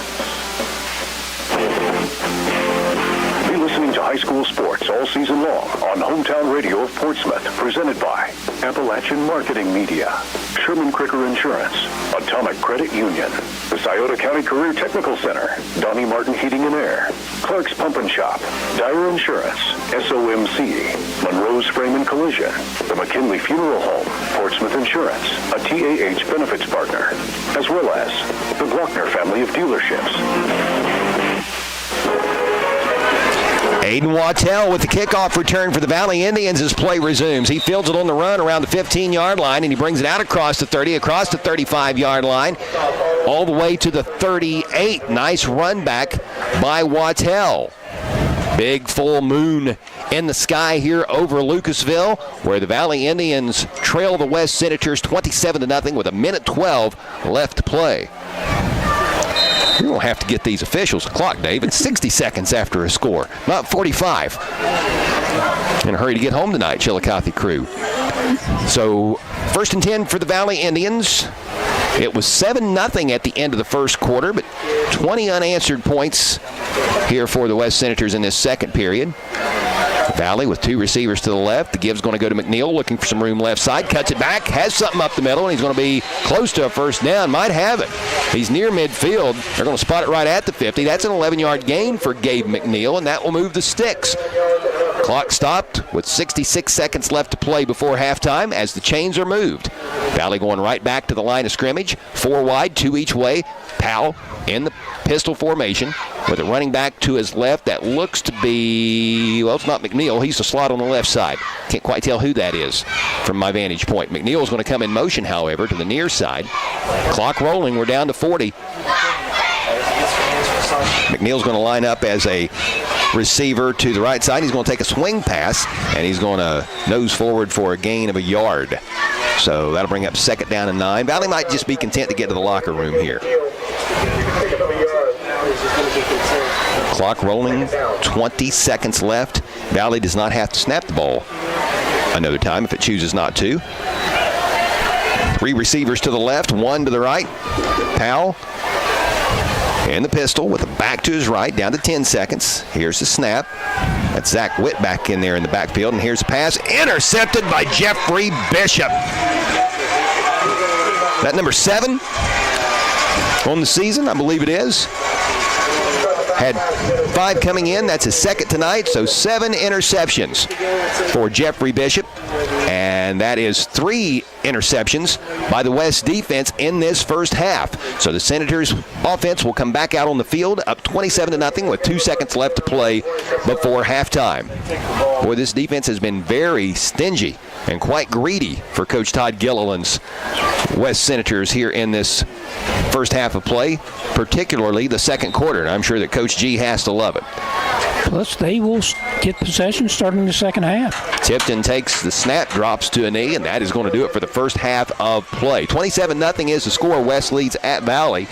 Dave, we do have a little catch-up to play because things got so fast and furious there in the final 2 minutes of the half. We've got not one but two scoring recaps to bring you. Let's go back to the third West touchdown of this contest, as the scoring drive is a service of Nancy Hawk at the Real Estate Gallery with locations in Wheelersburg and Portsmouth. For all of your real estate needs, phone 574-9902 or log on to realestategallery.com. An 8-play, 75-yard drive. Jeffrey Bishop with a 13-yard run. Jack Holbrook with the extra point. That was at 1:53 left before halftime. Gave West a 21-0 lead. And just a few plays later, once Valley had gotten the ball, there was a big interception by Mason Parker. He actually returned it for what looked to be a touchdown, but there was an illegal block in the back on West down around the 7-yard line, so the West drive started at the 17-yard line. But in the end, Dave, Parker would wind up getting his 6 points anyway. Yes, this one on a 9-yard run. Now Jack Holbrook missed the extra point.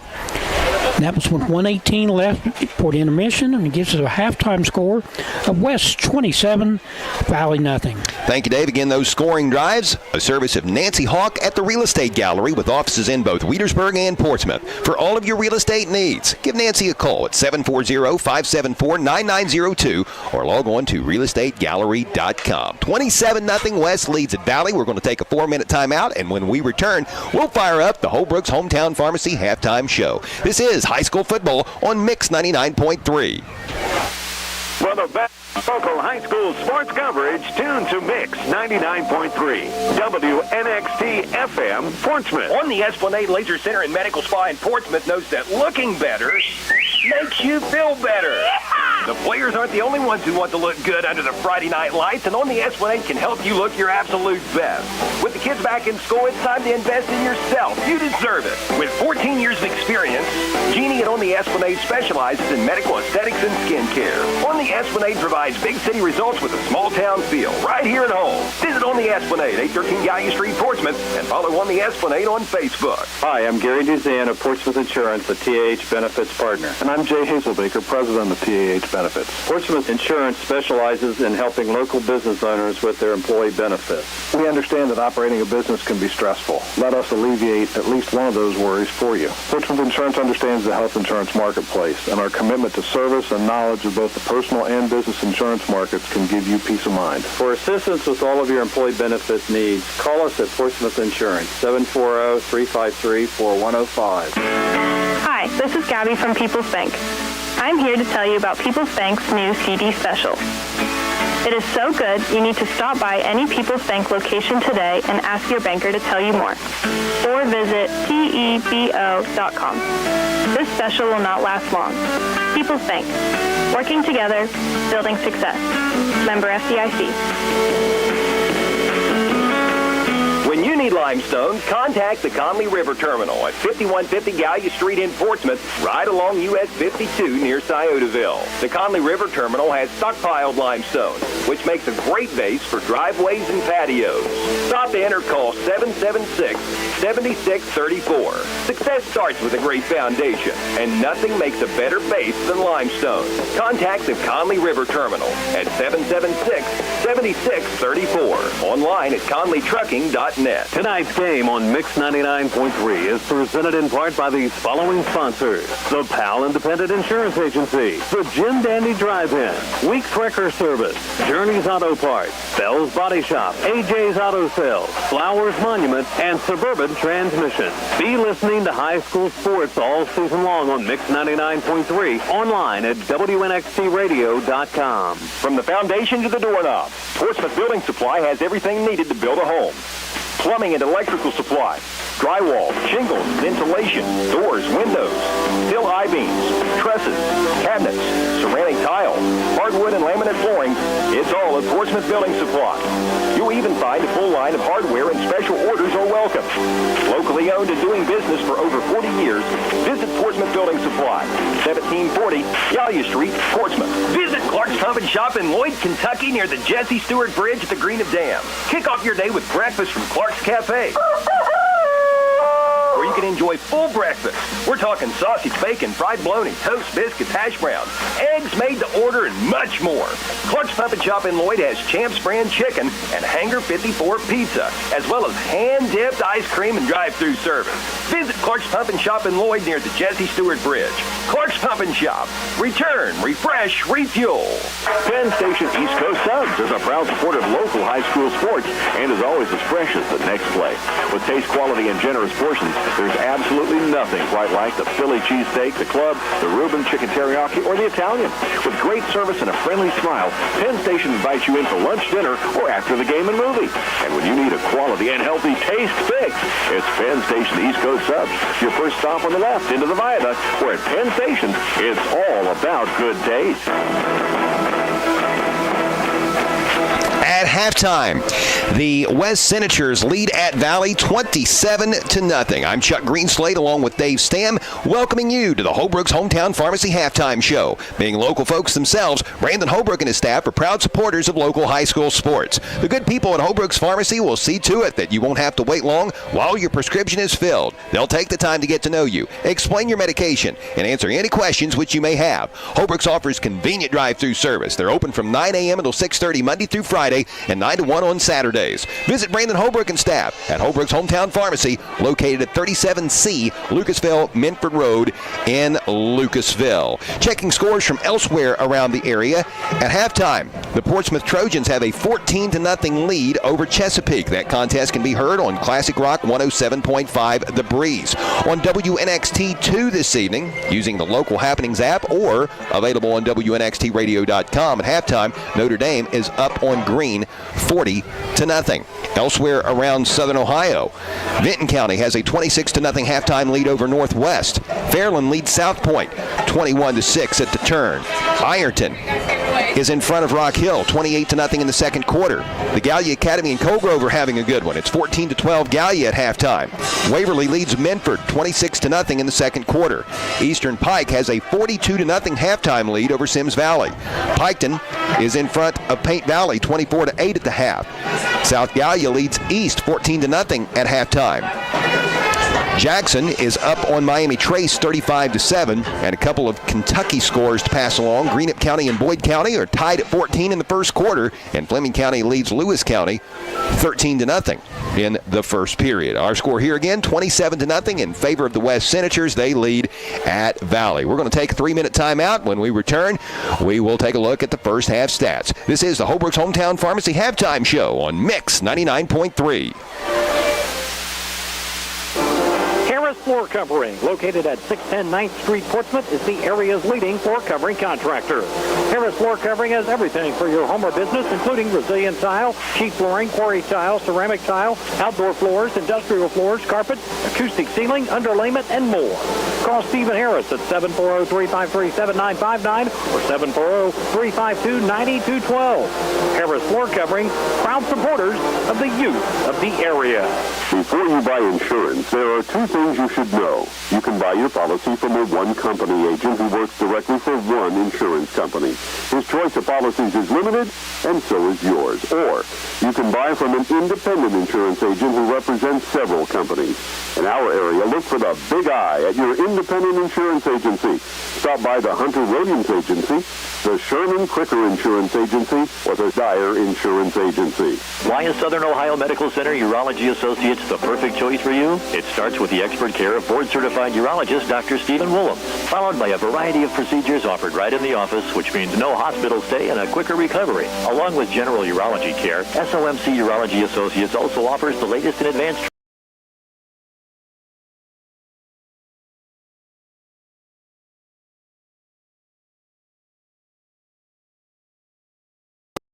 356-4URO today. Don't spend thousands of dollars on marketing that doesn't work.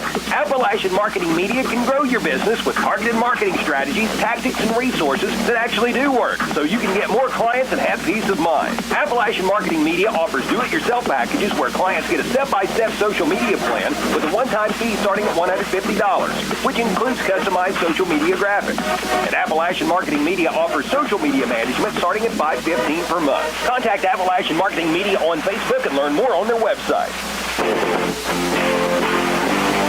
Stay listening to high school sports all season long on Hometown Radio of Portsmouth, presented by Collier Companies, Little's Septic Service, Little's Grease Trap Removal, Little's Excavating, and Mr. Rooter Plumbing, Gamp's John Deere and Convenience Store, Conley Trucking and Conley River Terminal, Portsmouth Block and Portsmouth Building Supply, People's Bank, the Real Estate Gallery, the Counseling Center, and Hunter Williams Insurance. Gamp's Corner, Route 140 in Slocum, is the perfect way to start the day. The BP convenience store opens the doors at 5:30 with home-cooked breakfast, coffee, and that first smile of the day. Everything from groceries, pop, candy, bread, milk, or fertilizer. They've even got an ATM for fast cash. Starting at 11 o'clock, enjoy delicious homemade pizza cooked to order. And remember, the BP convenience store will also deliver your home heating, fuel, and kerosene. Your one-stop shop for everything is the BP convenience store, Route 140 in Slocum, where it's good and green both sides of the street. At halftime in Lucasville, the West Senators lead the Valley Indians 27-0. This is the Holbrook's Hometown Pharmacy halftime show. Before we look at the first half stats, let's take a look at the Ohio High School Athletic Association computer rankings heading into this 7th week of regular season play. In Division 5, Region 19, the Ironton Fighting Tigers top the leaderboard. Fairland is 2nd. West is 5th. South Point is 9th. Minford comes in at number 13. Wheelersburg is 15th. The Pirates have an unexpected night off. The game with Oak Hill and the Pirates slated to be played in Oak Hill this evening, canceled due to a rash of injuries in the Oaks program. The Portsmouth Trojans are 17th, Chesapeake is 18th, and Piketon is 20th in D5 Region 19. The Valley Indians are 17th in Division 6 Region 24. In Division 6 Region 23, the Coal Grove Hornets are 4th. In Division 7 Region 27, Eastern Pike is 3rd. Notre Dame is 5th. South Gallia is 11th. The East Tartans are 12th. Sims Valley is 15th, and Greene is in a tie for 19th. In Division 4 Region 26, Waverly is 10th. The Gallia Academy is 9th in D4 Region 15, and the Jackson Ironmen are 6th in Division 3 Region 11. Just a reminder to high school football fans, be sure and start your day tomorrow by tuning in to the Saturday Morning Sports Line on Fox Sportsmouth AM 1260 and 95.7 FM. Myself and Mark Williams will be talking with Scioto County's football coaches about the games tonight and their upcoming contest next weekend. The Saturday Morning Sports Line, a show started by Jim Snuffy Smith back in 1978, now in its 45th year of existence. Catch it live tomorrow, starting at 9 on AM 1260 and 95.7 FM. Tomorrow in college football, the Kentucky Wildcats will have a big noon kickoff in Lexington with the 22nd-ranked Florida Gators. It's a chance for the Cats to show to the world that they are legit. Marshall will host Old Dominion tomorrow at 3:30 in Huntington. The Herd will try to build on that momentum after the big win over Virginia Tech in Huntington last Saturday. The West Virginia Mountaineers will visit TCU at 8 o'clock tomorrow night.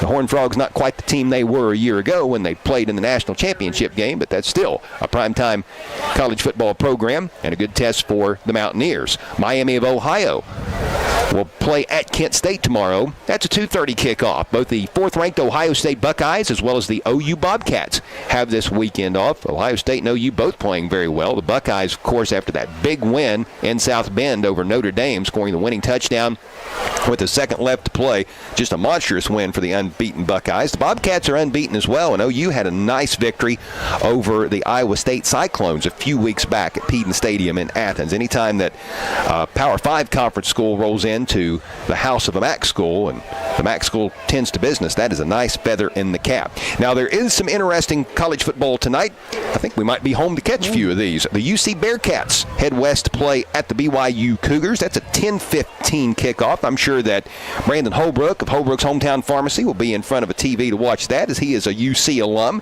There's also a game tonight pitting a couple of top 25 teams against one another. 10th-ranked Utah is at number 19 Oregon State. That kicks off at 9 o'clock. If I'm not mistaken, that's the only game this weekend that has two teams within the top 25 going against one another. The Cincinnati Reds, well, they're not done just yet, I don't believe. They enter the weekend a game and a half out in the National League wildcard race. They've got 3 regular season games left in St. Louis.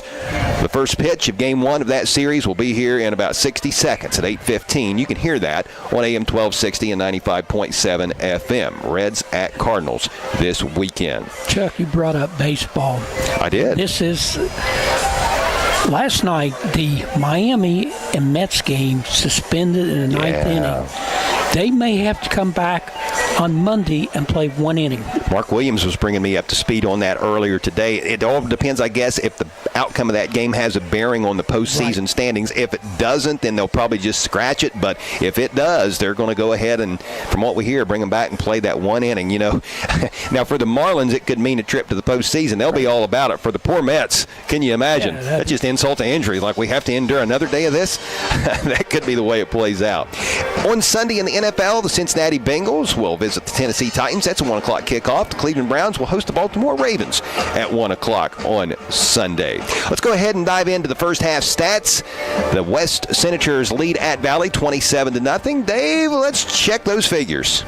First of all, for the visiting West Senators, 11 first downs in the first half, 8 by running, 3 by passing.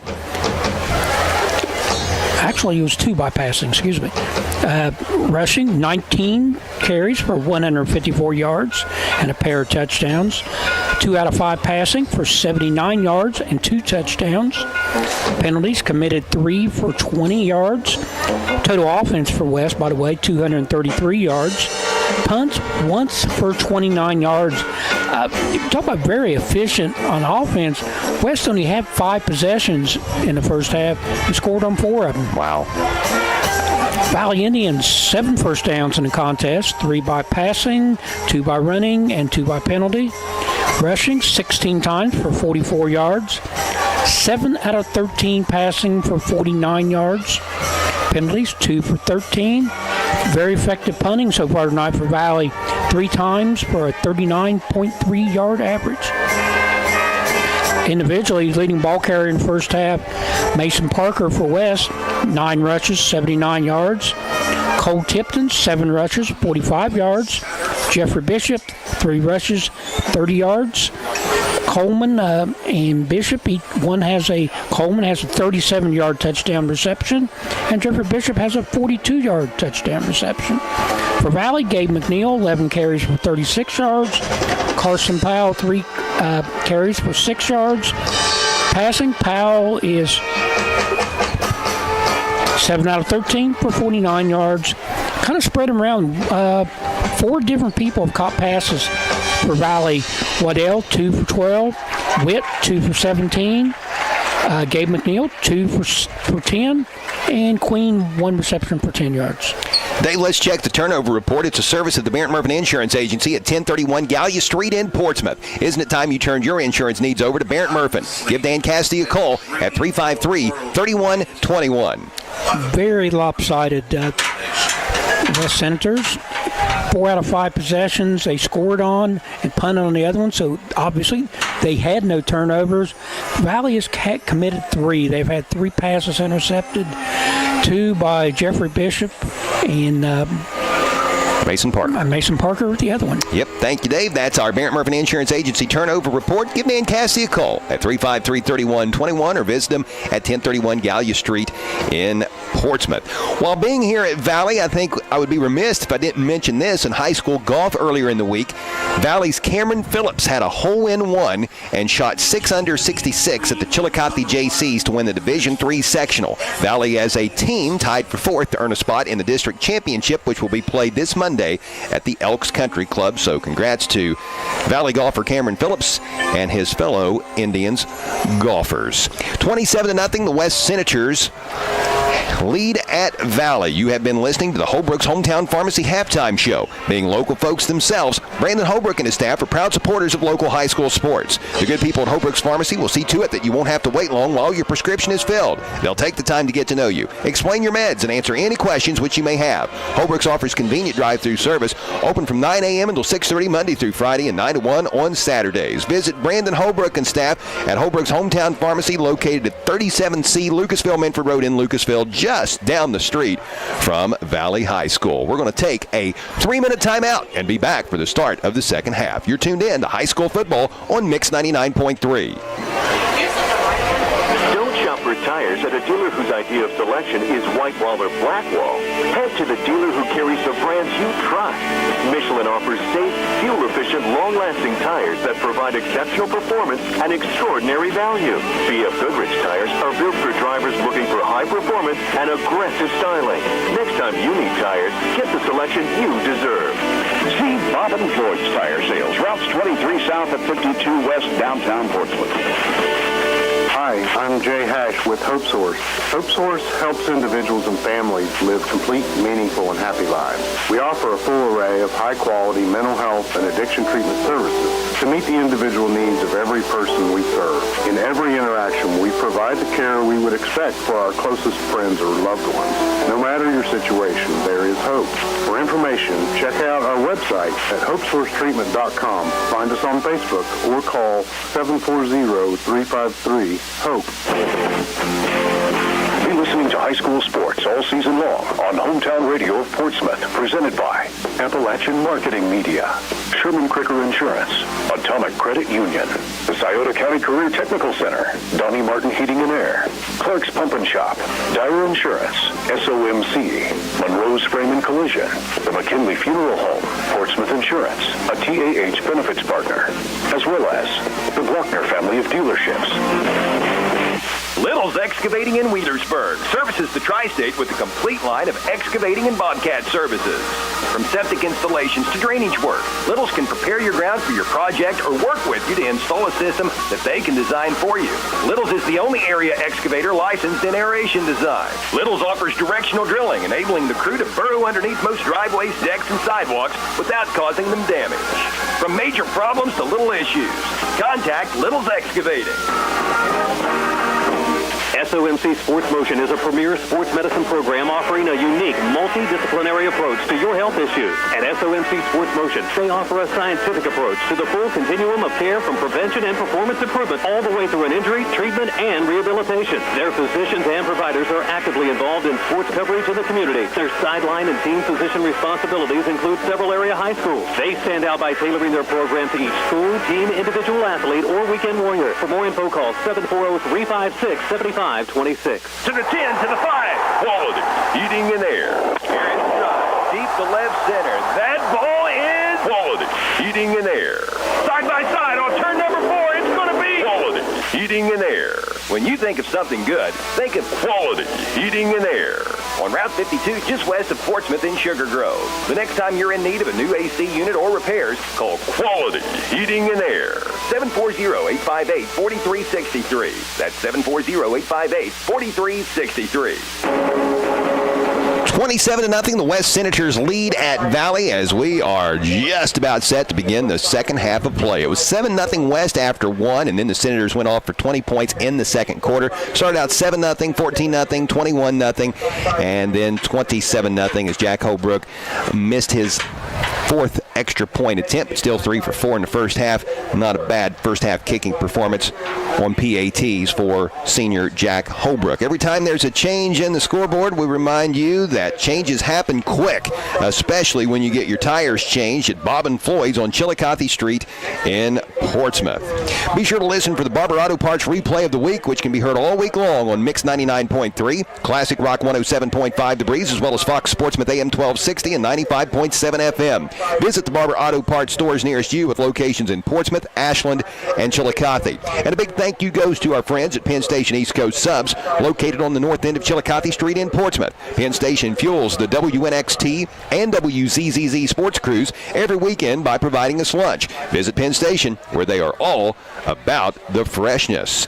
Tonight's game between West and Valley, not only heard live on Mix 99.3, but it's also the Appalachian Marketing Media video stream game of the week. Big thank you to our friends from Appalachian Marketing Media being here to get this game streamed so you can see it as well as hear it on WNXTradio.com. Be sure and stay with us following the game for the Meant for Telephone and Meant for TV postgame show. We'll take a look at our upcoming broadcast schedule known as our Glockner Family of Dealerships Glance Toward the Future, and we'll name all of our award winners, including the Roger and Snuffy Player of the Game presented by Collier Companies in honor of longtime area sports broadcasters Jim Snuffy Smith and the late Roger Gray. We'll name our Monroe's Frame and Collision Big Collision of the Game, our Portsmouth Block Big Block of the Game, as well as our Gamps John Deere Outstanding Run of the Game. The West Senators are going to get the ball to start the second half of play. Our third quarter kickoff as our opening kickoff is presented by Harris Floor Covering, 610 9th Street in Portsmouth, as well as Harris Outdoors at 616 9th Street in Portsmouth. Harris Floor Covering is the area's leading floor covering contractor that has everything for your floor covering needs. Call Stephen Harris at 353-7959 and visit Harris Outdoors for firearms and hunting equipment, especially with deer season coming in. So Valley's going to boot it away. Here is the kick. It's going to go out of bounds, and I can't help but think that was an intentional move by kicker Nick Queen, not to enable Jeffrey Bishop to get his hands on the football. So I think I'd kick it in the parking lot before I'd kick it to Jeffrey Bishop.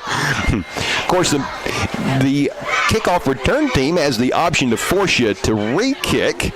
Eventually, you might give up really good field position if you continue to kick it out of bounds, but it looks like West is going to be content to take the ball at the 35-yard line. That's where this Senator drive will begin to get the second half underway. West up by 4 scores. 27-0 is where we stand. The 5-1 Senators, 2-0 in Southern Ohio Conference Division II play, taking on the Valley Indians, 1-5 overall, 1-2 within the league.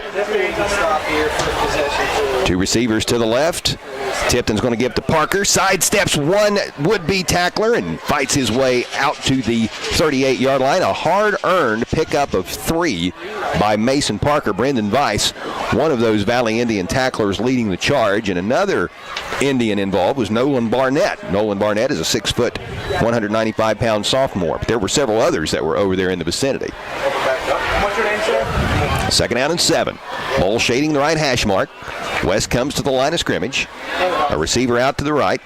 That looks to be Reese Coleman, who caught a TD earlier in the contest. 2 backs in the backfield, 1 to each side of quarterback Cole Tipton. It's Bishop and Parker, and the give goes straight ahead to Parker on the delayed handoff. He actually took a step back as Bishop started to motion around the backside of both Tipton and Parker, and Mason Parker is going to just go straight ahead north and south out across the 40 to the 41-yard line. Gain of 3 on the play to bring up 3rd down and 4. Cade Woods is slow to get up for West, but he has managed to make it to his feet, and he's going to gingerly jog off to the Senator sideline. Well, he had such a good first half, especially on defense, and that is one player there that Coach Todd Gilliland certainly doesn't want to lose. So nimble for his size. At 6'1", 260 pounds, only a junior. He made some big plays last year in the West win over Wheelersburg, which locked up the SOC Division II title for the Senators. Here is Bishop on the jet sweep. Parker out there is the lead blocker. Lohr throws him a block. Bishop trying to get to the edge, and he's able to pick up a few yards, but he's going to be shy of the 1st down. Boy, Bishop did a whole lot of running there east and west, but the lane never really opened up for him to cut it up field and get north and south. He's going to be just barely short of a 1st down, I think. Might have spoken too soon. If they mark it on the line, they moved it back, yeah. Because I thought he was short when I first looked. Coach Todd Gilliland's like, hey, why'd you move the ball back? Coach is going to ask that question. Yes. So it's 4th down and inches. West is going for it with the ball resting in between their own 44 and 45-yard line. Tipton in the pistol. He gives to Hayden Lohr. Hit the backfield. I don't think he got there. He did not get to the line. Knifing in there and making that stop was Blake Lundy. He's a 6', 165-pound freshman. And the Valley Indians coaching staff, Coach Kurt Thompson, saying, hey, that's our ball. He's short. And the officials concur. Coach Thompson, a Portsmouth grad who played his college football for the UC Bearcats. Sure, he'll be going home and watching UC play at BYU a little bit later. Coach Nolan Crabtree was telling me yesterday just how positive he has been for the kids, despite the fact that the record might not be overly appealing. Everybody here understands that this is a young group that's only going to get better with time. Big stand there for the young Valley Indians. They take over 1st and 10 at the 39 going in. Here's Powell handing off to McNeil. McNeil gets around the corner and cuts it upfield. A nice defensive effort by Mason Parker, but he couldn't get McNeil wrapped up, and McNeil was able to break away from him and get a couple yards here to the 42-yard line. Gain of 2 on the play. 2nd down and 8. Or as our old colleague Jim Snuffy Smith used to say, 2nd down and A long 7, short 8. It's right in between. Snuff would get specific. A yard's 3 feet. He'd get down there to the feet and the inches. 4 wide for the Valley Indians, motioning to the left and then cutting upfield quickly is Aiden Wattell. His pass intended for Wattell, and he is lit up by Fike, and the ball is caught on the ricochet by Hayden Lohr. The 4th interception of the night for the West Senators. Boy, credit outside linebacker Trevor Fike for making the hit. He got there right as the ball arrived at receiver Aiden Wattell, and once that hit took place, the ball flew up in the air, and Hayden Lohr plucks it from the sky and rumbles across midfield to the 40-yard line of the Valley Indians, right around 16 yards on that interception return. And as I mentioned, Dave, the 4th pick of the game for this ball-hawking West Senator defense. That was a tremendous hit by Fike. Trevor Fike didn't play the first game or two this season due to injury, but he makes his presence known here. Here's Tipton. He's going to hand off to Hayden Lohr, who just made the interception. Coach Todd Gilliland deciding to reward his fullback with the carry after making that nice defensive play, and he goes straight ahead for a gain of almost 3. Second down and a long 7 as we come up on 9 minutes to play in the third quarter. 27-0 is the score. West in front at Valley. Coleman and Tipton over along the far sideline. Tipton comes to the huddle to relay the play call, while Reese Coleman is going to split out wide to the left. Coming up to cover him is Aiden Spang. I formation. Lohr, the traditional fullback in this set, with Mason Parker dotting the I. He's going to take the snap, looking for some room right side. Breaks it around the edge and then fights his way inside of the 25-yard line down to around the 20, maybe inside the red zone. What a nice effort by Parker. A lot of yak on that one. Yards after contact. That was an impressive run. That's good for 17 yards, which puts him over 100 now with 102 yards. Ball going to be spotted right at the 20, so that puts the Senators back in the Quality Heating and Air red zone. Quality Heating and Air can be found on Route 52 in Sugar Grove. 27-0 Senators, 8.5 minutes to play in the third quarter. You know, when a running back puts forth an effort like that, his blockers just want to work that much harder for him. Great play by Mason Parker. Here's Tipton in the pistol with Parker to his right. 2 receivers into the boundary, the short side of the field. Fake handoff. Tipton trying to get to the edge right side. Can't do it. He's gobbled up in the backfield. Gabe McNeil was the first Valley Indian there. And there to assist is Zach Witt. Loss on the play of 2, maybe 3. Nice defense by the Valley Indians. They're going to spot this ball back at the 23-yard line, so we'll call it second down and 13 after the loss of 3. Clock dips under 8 minutes to play in the third period. Power I formation. Play action, bootleg. It is going to be Tipton trying to get to the corner left side. He takes the ball inside the 15, inside the 10, and is slung out of bounds by Jake and right out. A touchdown-saving tackle, but not before Tipton rips off an 18-yard gain and sets his Senators up 1st and goal. Power I formation, and everybody went for the running back, Mason Parker, the deep back. The 2 fullbacks in front of him were Hayden Lohr. The other was Cole Windsor, a 5'9", 180-pound senior. You don't hear about Cole a whole lot on the offensive side of the football. He's a really good defensive player. As a matter of fact, he is the leading tackler for the Senators on defense with 84 entering the game. But everybody followed that running motion, and Tipton faked them all out. With Lohr to his left and Parker to his right, Tipton takes the snap out of the gun, gives to Hayden Lohr, and he's gobbled up in the backfield. Making the stop for the Indians is Dane Smith, a 6'2" junior, 250 pounds. We've mentioned his name several times tonight. Another nice defensive play for the Valley Indians. It seems like both teams right now are just throwing haymakers. Valley will stop West for a loss of 3, and then the Senators will come back with a gain of 15. Boom, boom, boom. Clock rolling as we come up on 7 minutes to play in the third quarter. Stay with us following the game for the Menford Telephone, Menford TV, and Falcon One Internet postgame show. In addition to our awards, we'll be checking the final stats from this one and scores from other games, plus looking at our upcoming broadcast schedule and the Barrett Murphy Insurance Agency turnover report. Here's Tipton right up the middle, taking the handoff, calls his own number, takes it in from 8 yards out, and it is 33-0. West Senators with 6:55 left to play in the third quarter. Running clock moving forward in this game unless Valley could score to trim the deficit back inside of 30. Jack Holbrook, who has made all of his extra points tonight with the exception of 1. 3 for 4 on the evening. He missed his last one, but this one is up and perfect. 34-0, your new score. We're back in 60. This is high school football on Mix 99.3.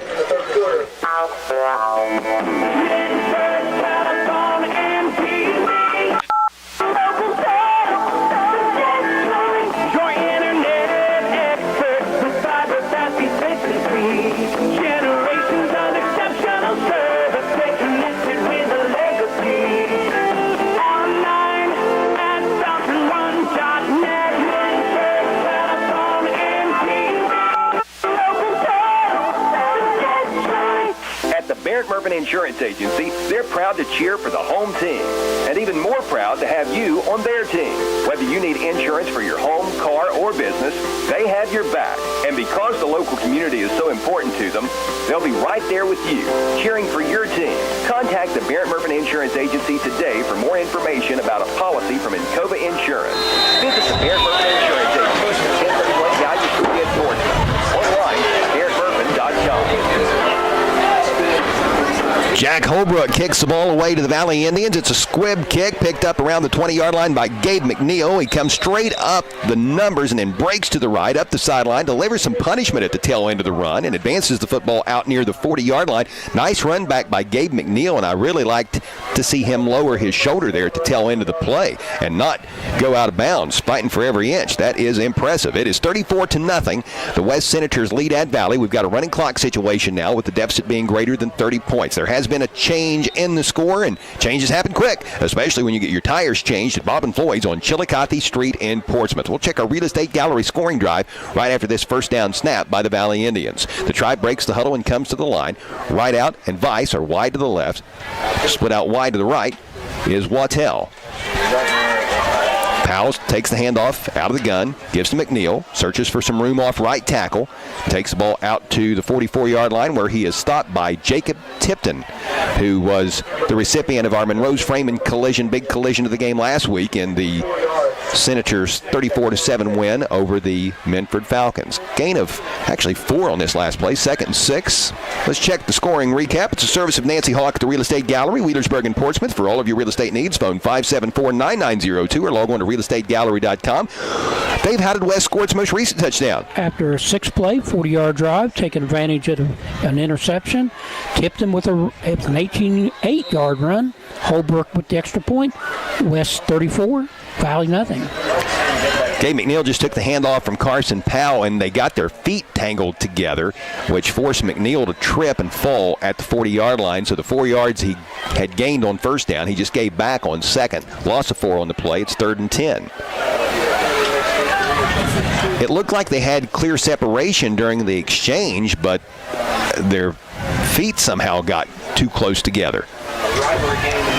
So bunch trips to the right side of the formation for the Valley Indians. First time we've seen that tonight, I believe. One receiver wide to the left.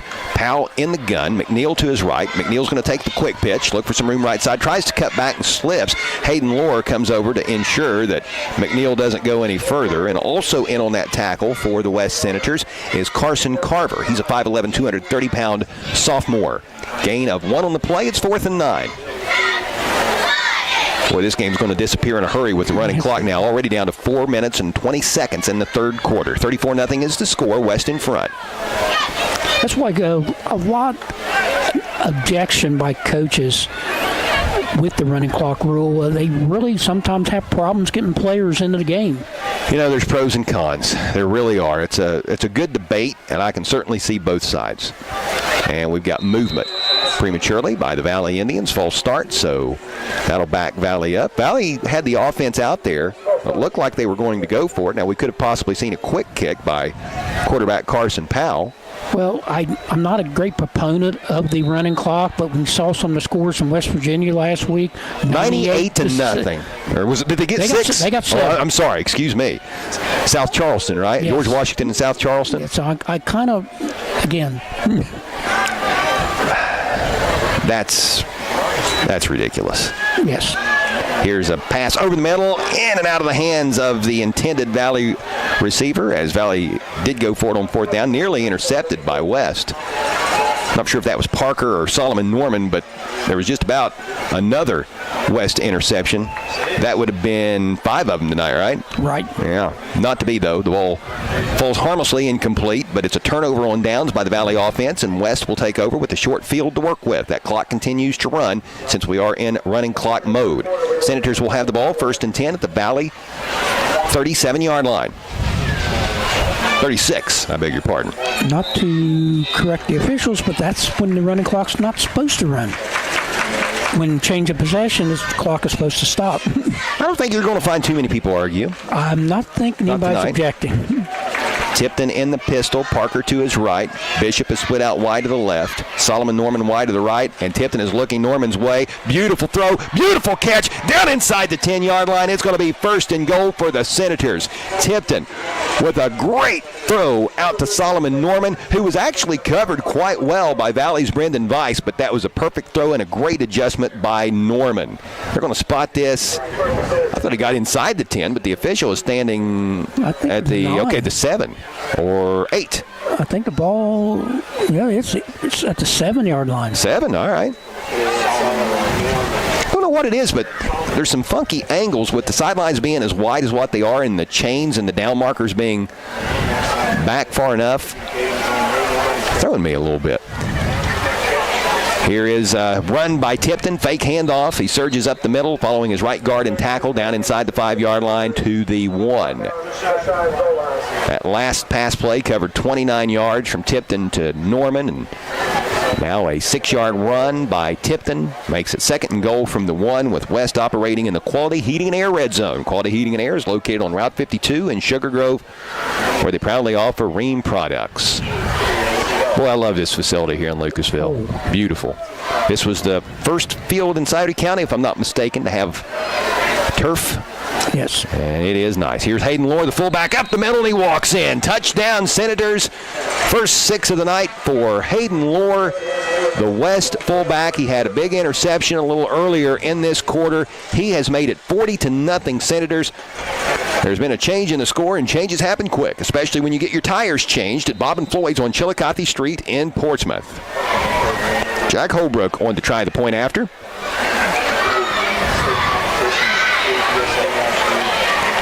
The snap is a little off target. Tipton did a nice job getting that down, and Holbrook bangs it through. 41-0. And it looks like they're going to let the final seconds tick away of the 3rd quarter. So when we get back, we'll head to the 4th. It's all Senators in Lucasville. This is high school football on Mix 99.3. We're back in 60. The Counseling Center is the region's leader in behavioral health care, accredited by the Commission for Addiction Rehabilitation Facilities. A proud member of the Portsmouth community for over 42 years, TCC provides an unmatched service line, including substance abuse prevention and treatment, behavioral health care for children and adults, primary health care, as well as vocational development and job placement. If you or someone you love is in need of assistance, please call the Counseling Center at 740-354-6685 or visit online at thecounselingcenter.org. Be listening to high school sports all season long on Hometown Radio of Portsmouth, presented by Collier Companies, Little's Septic Service, Little's Grease Trap Removal, Little's Excavating, and Mr. Reuter Plumbing, Gamp's John Deere and Convenience Store, Conley Trucking and Conley River Terminal, Portsmouth Block and Portsmouth Building Supply, People's Bank, the Real Estate Gallery, the Counseling Center, and Hunter Williams Insurance.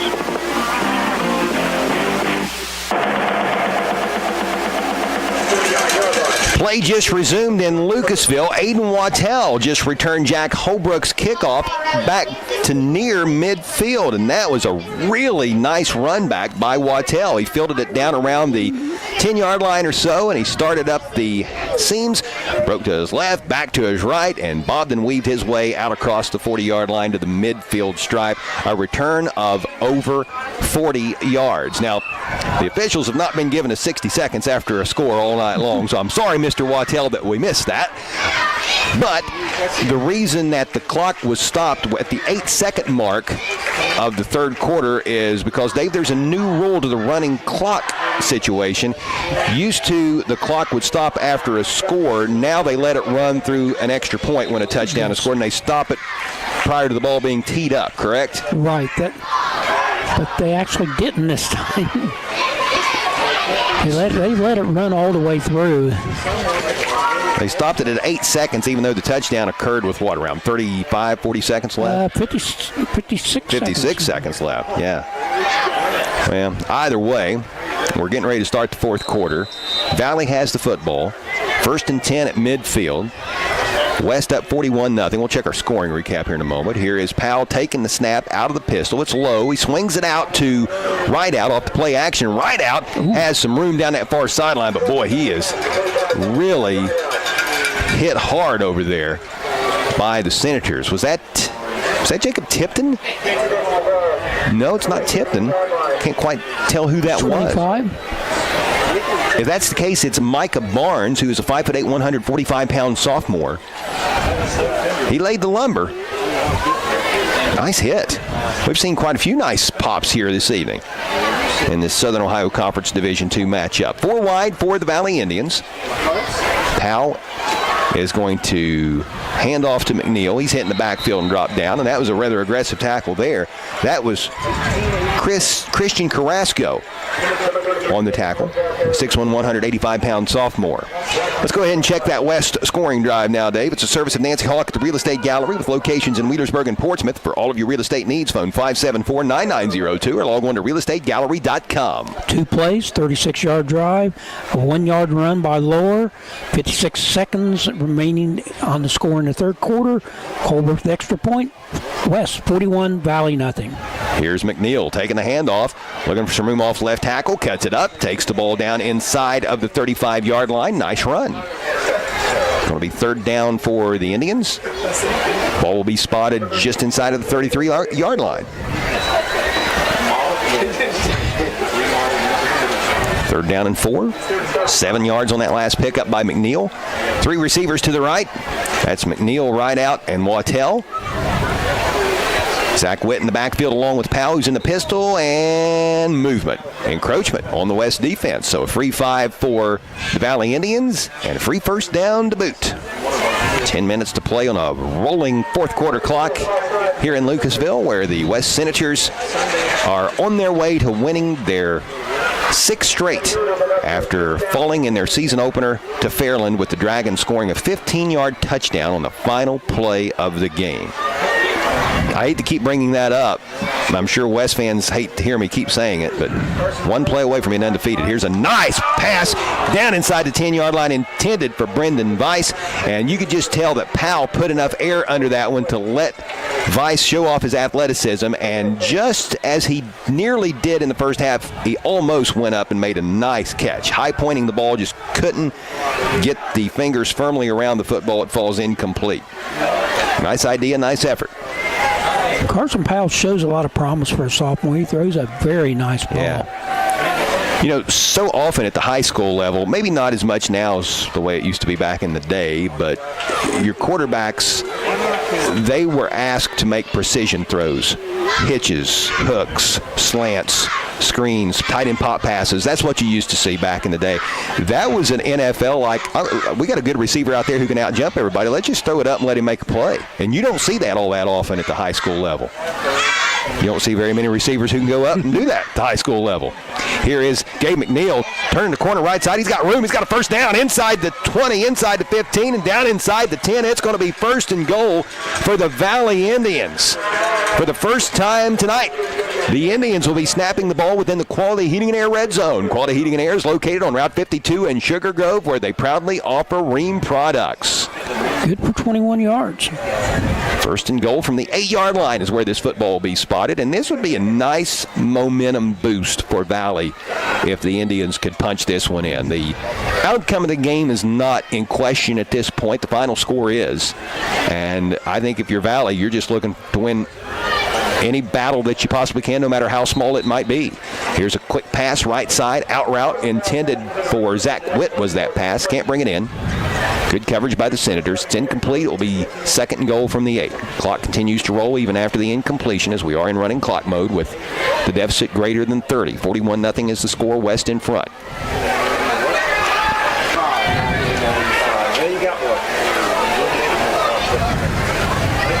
Valley comes to the line of scrimmage, pistol formation. A receiver to the right. 2 receivers to the left.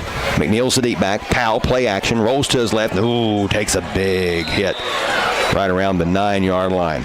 Good form tackle by Christian Carrasco, the 6'1", 185-pound sophomore. Second nice tackle he's had on this drive. Loss of 2 on the play, back to the 10. It will be 3rd and goal from the 10-yard line. Max Rapp was also in on the tackle on that.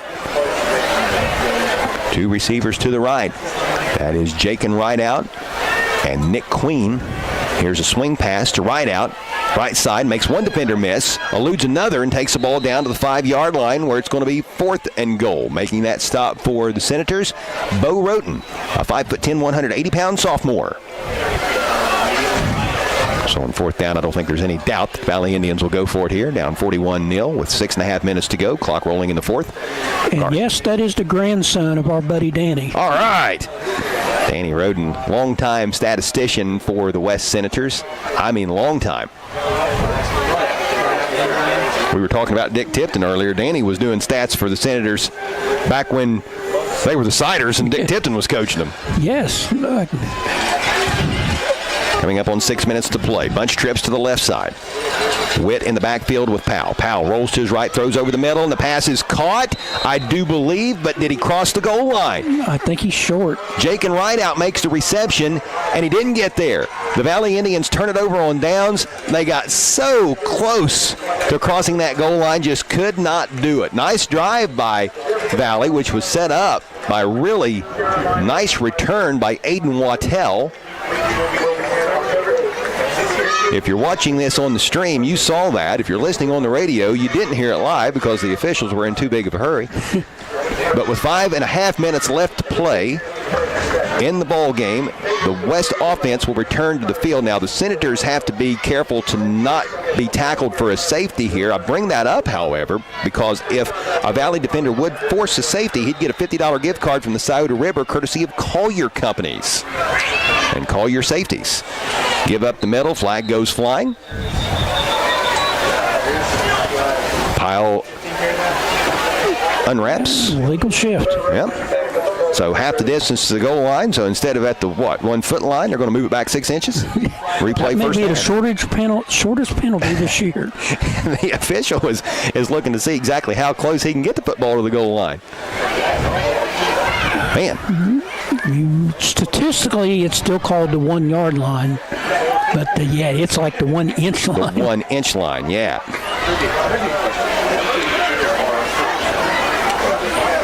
Yeah, statistically it's called the 1 day, but it's 2 feet and 11 inches further back. If I was 2 feet and 11 inches taller, I'd be in the NBA. I believe that we do have a new quarterback for West, don't we? It's that way, and he's going to run a quarterback sneak to try to push the pile forward and get out of harm's way, and he somewhat does that. Yep, it is Brody Hall. He's a 6', 162-pound sophomore, so the starters look to be done for the Senators. The JV kids getting some time, and I think there's some fresh jerseys out there for the Valley Indians as well. A few of them, but Coach Crabtree doesn't have as many options to turn to. Used to be, but in the old days, you could always tell when somebody was new in the game. But now, everybody's got a clean jersey. Nobody gets dirty. Yeah, this is a time when you put your freshmen and sophomores in. Coach Crabtree started the season with freshmen and sophomores. Only 2 seniors on the roster, as we talked about earlier. Here's a dive up the middle. Pile push forward. That's a good job by the West offensive line as the pile unfolds. Let's see. It looks like the ball carrier was Bo Roden. Is that the way you saw it? That's what I was trying to look. I couldn't tell it was 12 or 15. Coming up on 3 minutes to go.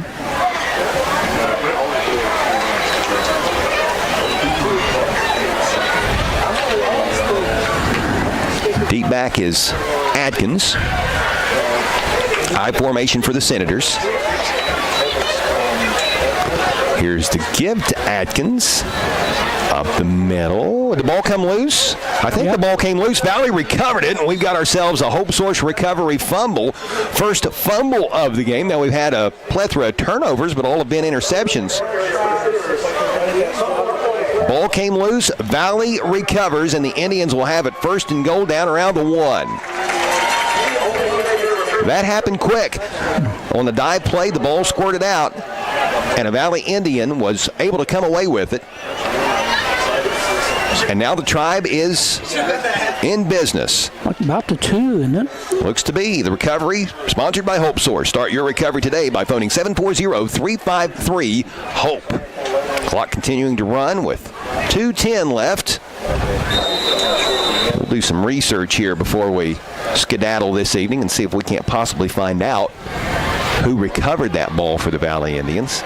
Well, there was a melee of bodies there. I'm afraid that everybody else might be in the same exact situation we are. It was just hard to tell, but we'll see what we can do.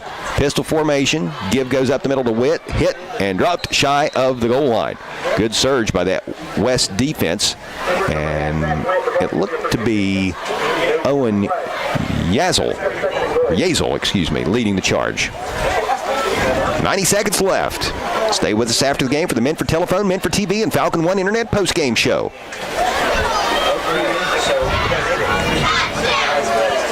Carson Powell looking over to head coach Nolan Crabtree, getting the play call. Gabe McNeil is the deep back out of this pistol formation. 2 receivers to the right, 1 to the left. And it looked like the back went the wrong way or the quarterback turned the wrong way. And Powell is going to be hit in the backfield and dropped for a big loss. On that stop, Tilton Rapp, a 5'9", 175-pound freshman. And he is going to stop Powell back at the 8-yard line. Loss of 4 on the play. 60 seconds left to play in this one. Can Valley bust that goose egg and get a touchdown? Indians were unable to score offensively in their 7-6 win at Northwest last week. The touchdown resulted from a blocked punt. This Valley offense looking to punch one in. It's been a while, a bit of a drought. Here's McNeil up the middle, and he's going to pick up a few hard-earned yards, but that'll be about it. It's going to be 4th down and goal. Leading the charge on that tackle, Alex Hubbard, a 6'3", 172-pound junior. A lot of different West kids getting in on big defensive stops here down the stretch. Gain of maybe 1 on that last play. It's 4th down and goal from the 8. 20 seconds. This will be the chances. Well, all right, this will be the final play of the game. So Powell in the gun, 4 wide. He takes the snap, looks, pressure coming, double clutches, fires left side, caught by McNeil. Can he get there? Lunges for the goal line. Touchdown! And that is going to bring this contest to an end. The Valley Indians will not be shut out, but the West Senators are going to win their 6th in a row. 41-6, and is there a need for the extra point? It looks like Valley is going to do it. Get an opportunity to practice under the Friday night lights. Why not? There's been a change on the scoreboard, and changes happen quick, especially when you get your tires changed at Bob and Floyd's on Chillicothe Street in Portsmouth. So the extra point getting set to go down for the Valley Indians. Kicking the ball will be Jalen Bender. He's a 5'8", 145-pound sophomore. Holding will be Aiden Wattell. Here is the snap, the spot, the kick. It's up, and boy, that's a beautiful boot over top of the scoreboard. So the Valley Indians put up 7, but fall 41-7. That's your final score. The West Senators get the victory.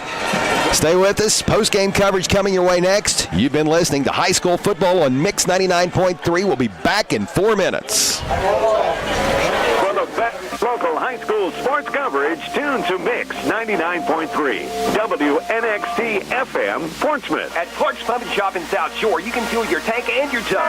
Listen with caution as severe cravings may occur. Just how do you like your chicken? Crispy or crunchy?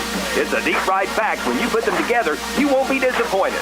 Come grab some crispy, crunchy chicken to fuel that hunger. Available at Clark's Pump and Shop in South Shore, where you'll also find breakfast sandwiches, pastries, coffee, cappuccinos, soft drinks, snacks, candy, and more. Food's always savory, facilities always spotless. Clark's Pump and Shop. Return, refresh, refuel. Atomic Credit Union presents Tap to Pay, the simple, safe, and speedy way to pay for your on-site purchases. With Tap to Pay, there's no need to swipe or insert your card at the checkout. Just look for the contact-free symbol and tap your card against it. That's it. You're done. Visit any Atomic branch for same-day debit and credit cards. See atomiccu.com. Federally insured by NCUA. F-150, Bronco, Maverick, or Mustang, Valerie Ford is your trusted source for new and pre-owned Ford cars and trucks. For over a century, Valerie Ford remains committed to treating customers to a no-hassle buying and service experience. So order your new Ford from Valerie's today. See our complete inventory at ValerieFord.com. Valerie Ford, we're laughing at big city prices. Collier at 1661 State Route 522 in Leadersburg consists of Collier Construction, specializing in federal and general contracting as well as rebar supply and installation. Collier Leasing, which offers equipment rental. Collier Safety Services, which offers on-site safety professionals, safety and health training, industrial hygiene services, safety manual development, mobile safety, and an industrial hygiene permit center. As well as Collier Medical, which has primary and occupational clinics headed up by P.J. Paul Adkins. Tonight's game on Mix 99.3 is presented in part by these following sponsors: the Pal Independent Insurance Agency, the Jim Dandy Drive-In, Weeks Wrecker Service, Journey's Auto Parts, Bell's Body Shop, AJ's Auto Sales, Flowers Monument, and Suburban Transmission. Be listening to high school sports all season long on Mix 99.3, online at WNXTradio.com. Since 1937, the McKinley Funeral Home has been there for families in a most stressing time of need. They've been there with their comfort and understanding, and the McKinley Funeral Home will continue to serve area families with a commitment even deeper than before. Call the McKinley Funeral Home and talk with their friendly, knowledgeable staff, always willing to go that extra step in making sure you're well pleased. That's the McKinley Funeral Home, located on U.S. Route 23 in Lucasville. Phone 740-259-2481. Monroe's Frame and Collision, and now Wheel Alignment knows that good luck on the field can sometimes turn into bad luck in the parking lot. Well, if that happens to you, just know that Monroe's Frame and Collision is there from big bangs to little dings and has been doing it for 30 years. Monroe's commitment to you, the customer, is evident when you speak with any one of the Monroe's technicians or staff. Monroe's makes you feel as comfortable as possible and are always readily available and happy to answer any of all questions and your inquiries. Monroe's Frame Collision, and now Wheel Alignment. Hi, I'm Gary Duzan of Portsmouth Insurance, a TAH Benefits partner. And I'm Jay Hazelbaker, president of TAH Benefits. Portsmouth Insurance specializes in helping local business owners with their employee benefits. We understand that operating a business can be stressful. Let us alleviate at least one of those worries for you. Portsmouth Insurance understands the health insurance marketplace, and our commitment to service and knowledge of both the personal and business insurance markets can give you peace of mind. For assistance with all of your employee benefit needs, call us at Portsmouth Insurance, 740-353-4105. It's time for the Midford Telephone Midford TV postgame show. Now let's go back to our game site for the wrap-up of tonight's game. Tonight, the West Senators have knocked off the Valley Indians 41-7. I'm Chuck Greenslate, along with Dave Stam. The last play of the game resulted in a touchdown for the Valley Indians and then the ensuing extra point. That led to a change in the score, and changes happen quick, especially when you get your tires changed at Bob and Floyd's on Chillicothe Street in Portsmouth.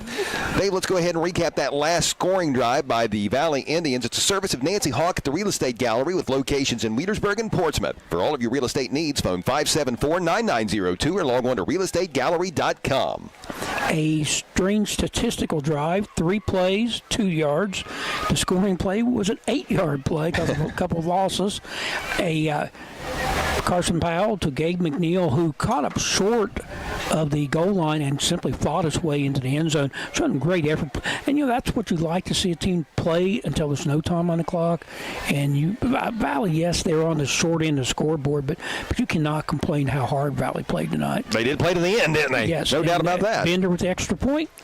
Zeros on the clock. Made it a final score of West 41, Valley 7.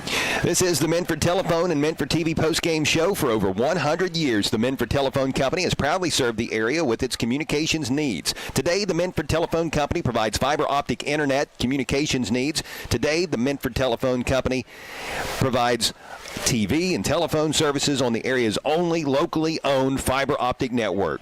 Give the Minford Telephone Company a call at 740-820-2151 or visit their new website at falcon1.net for more information. Go fast, go fiber, go local, the Minford Telephone Company. Checking some scores from other games around the area.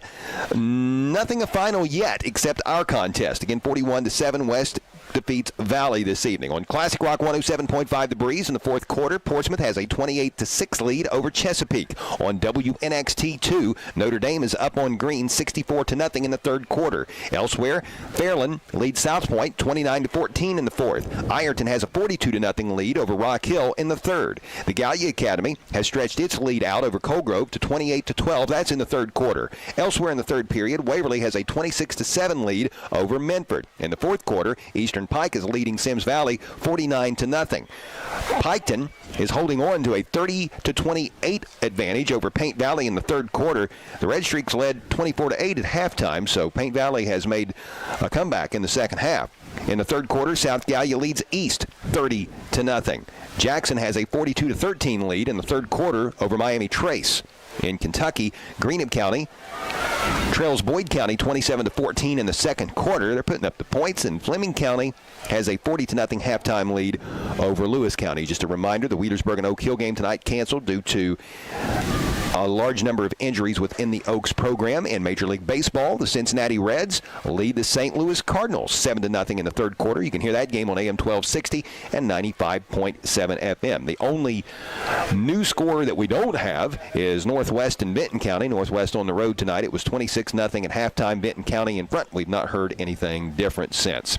Let's go ahead and take a look at our upcoming broadcast schedule. It's the Glockner family of dealerships glance toward the future. We know that you sometimes can't make it out to the game, but just as Glockner makes the car buying process easy, the WNXT and WZZZ sports teams makes listening to high school sports easy. When buying a vehicle is in your future, visit the Glockner family of dealerships, which include the Glockner GM Superstore in Portsmouth, Glockner Honda Toyota in Portsmouth, Glockner Chevrolet GMC and Buick in Ironton, Glockner Dodge Chrysler Jeep and Ram with locations in both Portsmouth and Ashland, Glockner Ford in South Point, and Glockner Auto Credit with 6 locations throughout the tri-state area to best serve you. Those locations for Glockner Auto Credit are Portsmouth, South Point, Waverly, Jackson, Chillicothe, and Ashland. Shop for your next vehicle online anytime by logging on to Glockner.com.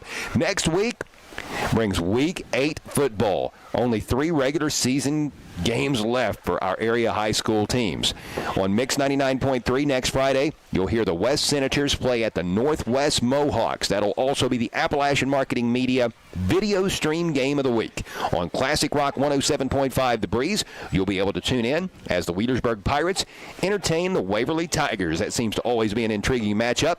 And next Friday on Fox Sportsmouth AM 1260 and 95.7 FM, you'll hear the Portsmouth Trojans make a visit to Proctorville to take on the Fairland Dragons. Pre-game coverage at all 3 of those game sites will begin at 6:30, leading up to the 7 o'clock kickoffs. High school football fans, don't forget to begin your day tomorrow by tuning into the Saturday Morning Sports Line on AM 1260 and 95.7 FM, beginning at 9 o'clock to hear from Scioto County's football coaches. 41-7, the final score tonight. The West Senators pick up the win at Valley.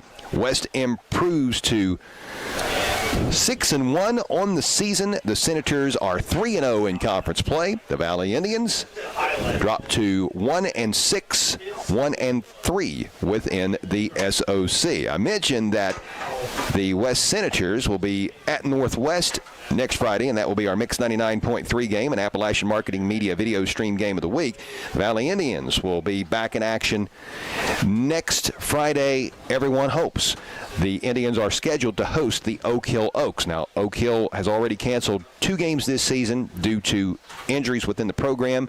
Minford earlier, Wheelersburg tonight. Hopefully the Oaks can get healed up and play that game, but that is Valley's next opponent on the schedule, a home game against Oak Hill next Friday, which will be senior night.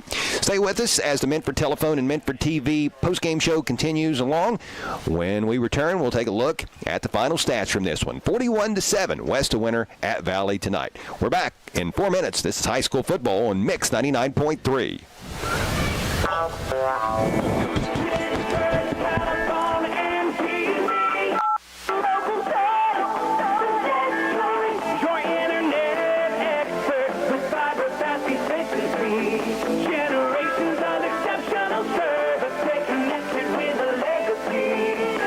Online at Falcon1.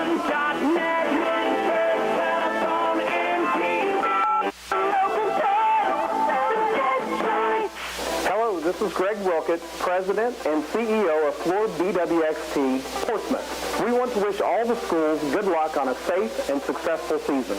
Just like a sports team, we've been working together to safely and effectively decommission the former Portsmouth gases diffusion plant and leave behind an environmentally safe and sustainable future for our region. On behalf of all of the employees at Floor BWXT, I'd like to wish all of the teams in the four-county region a safe, fun, and winning season. On the Esplanade Laser Center and Medical Spa in Portsmouth knows that looking better makes you feel better.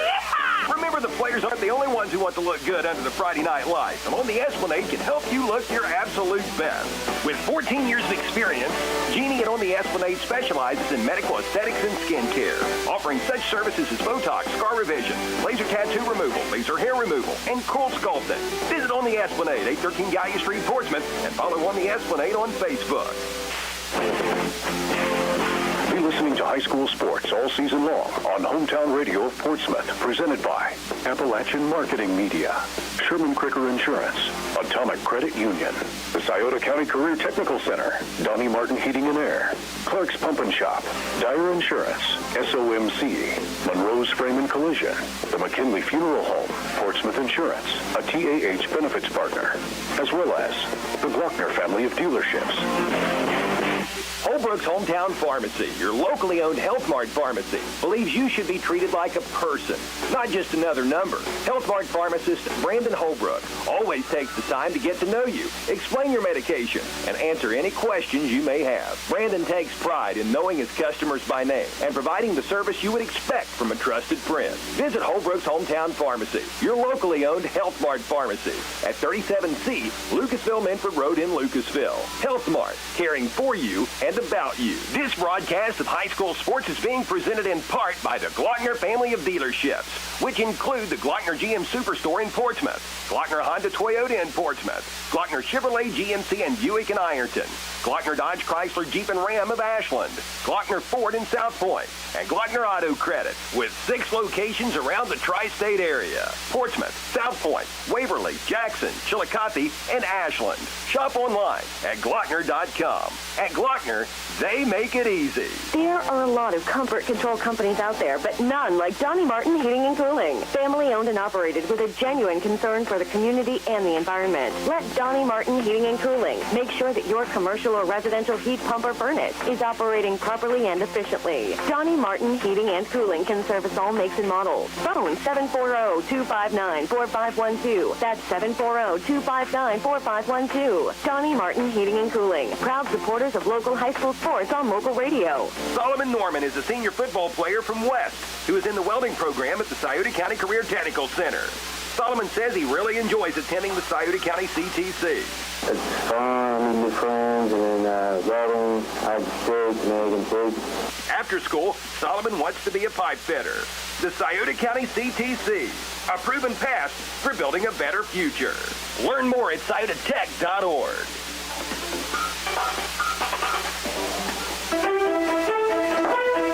41-7, the West Senators pick up the win at Valley tonight. This is the Menford Telephone, Menford TV, and Falcon One Internet postgame show. I'm Chuck Greenslate along with Dave Stam. Dave, let's go ahead and take a look at the final stats from this evening's contest. Okay, first of all, let's go with the team stats. First of all, for the victorious West Senators, this is the third time I've seen West this year, and they just seem to get improving with each game, Chuck. Yep, I agree. And then we saw their loss the first game of the season. And they really played good in that game. Yes, very explosive team. West with 14 first downs in the contest, 11 by rushing, 3 by passing.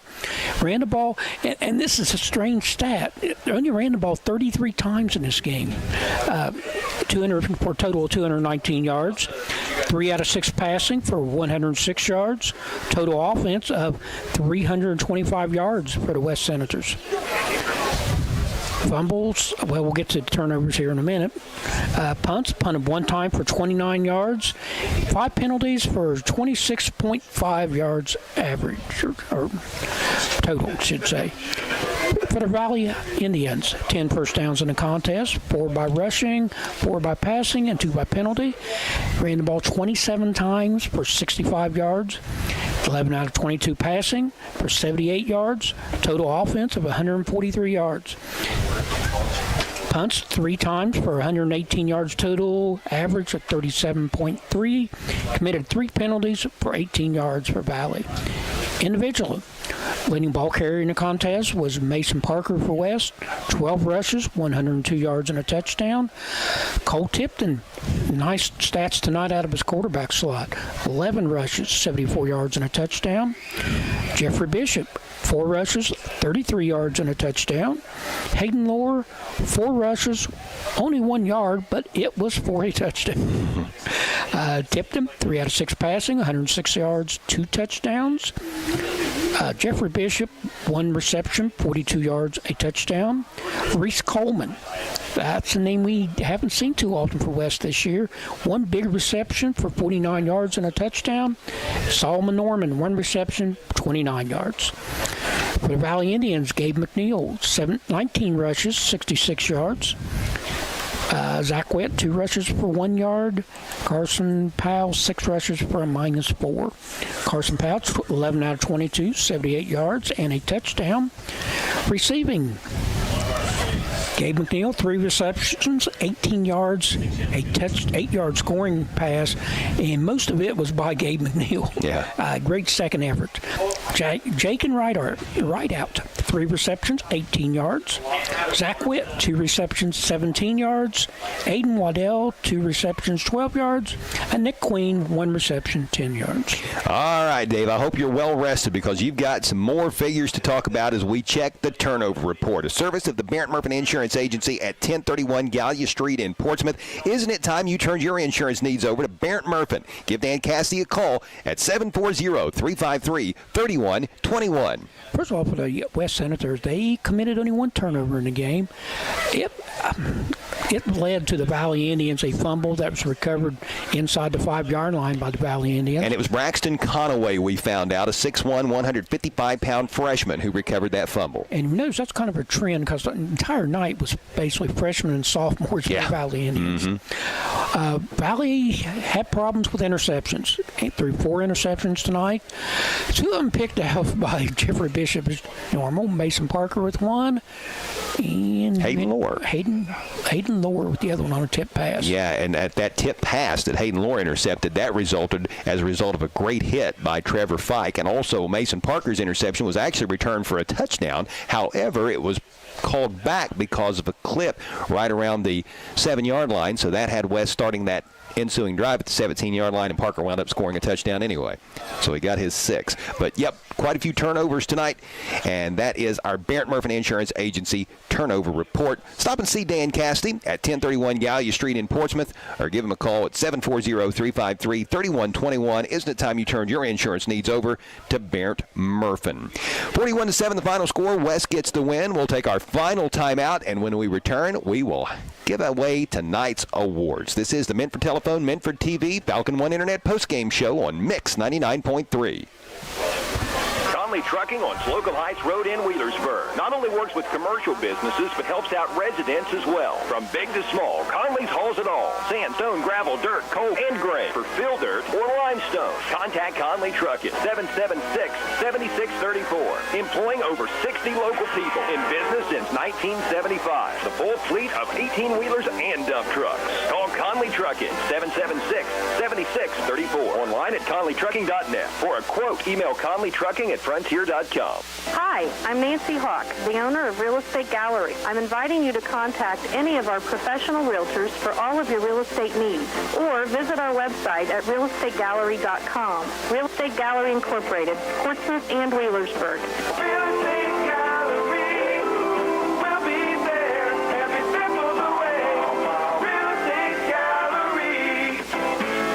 Hi, this is Gabby from People's Bank.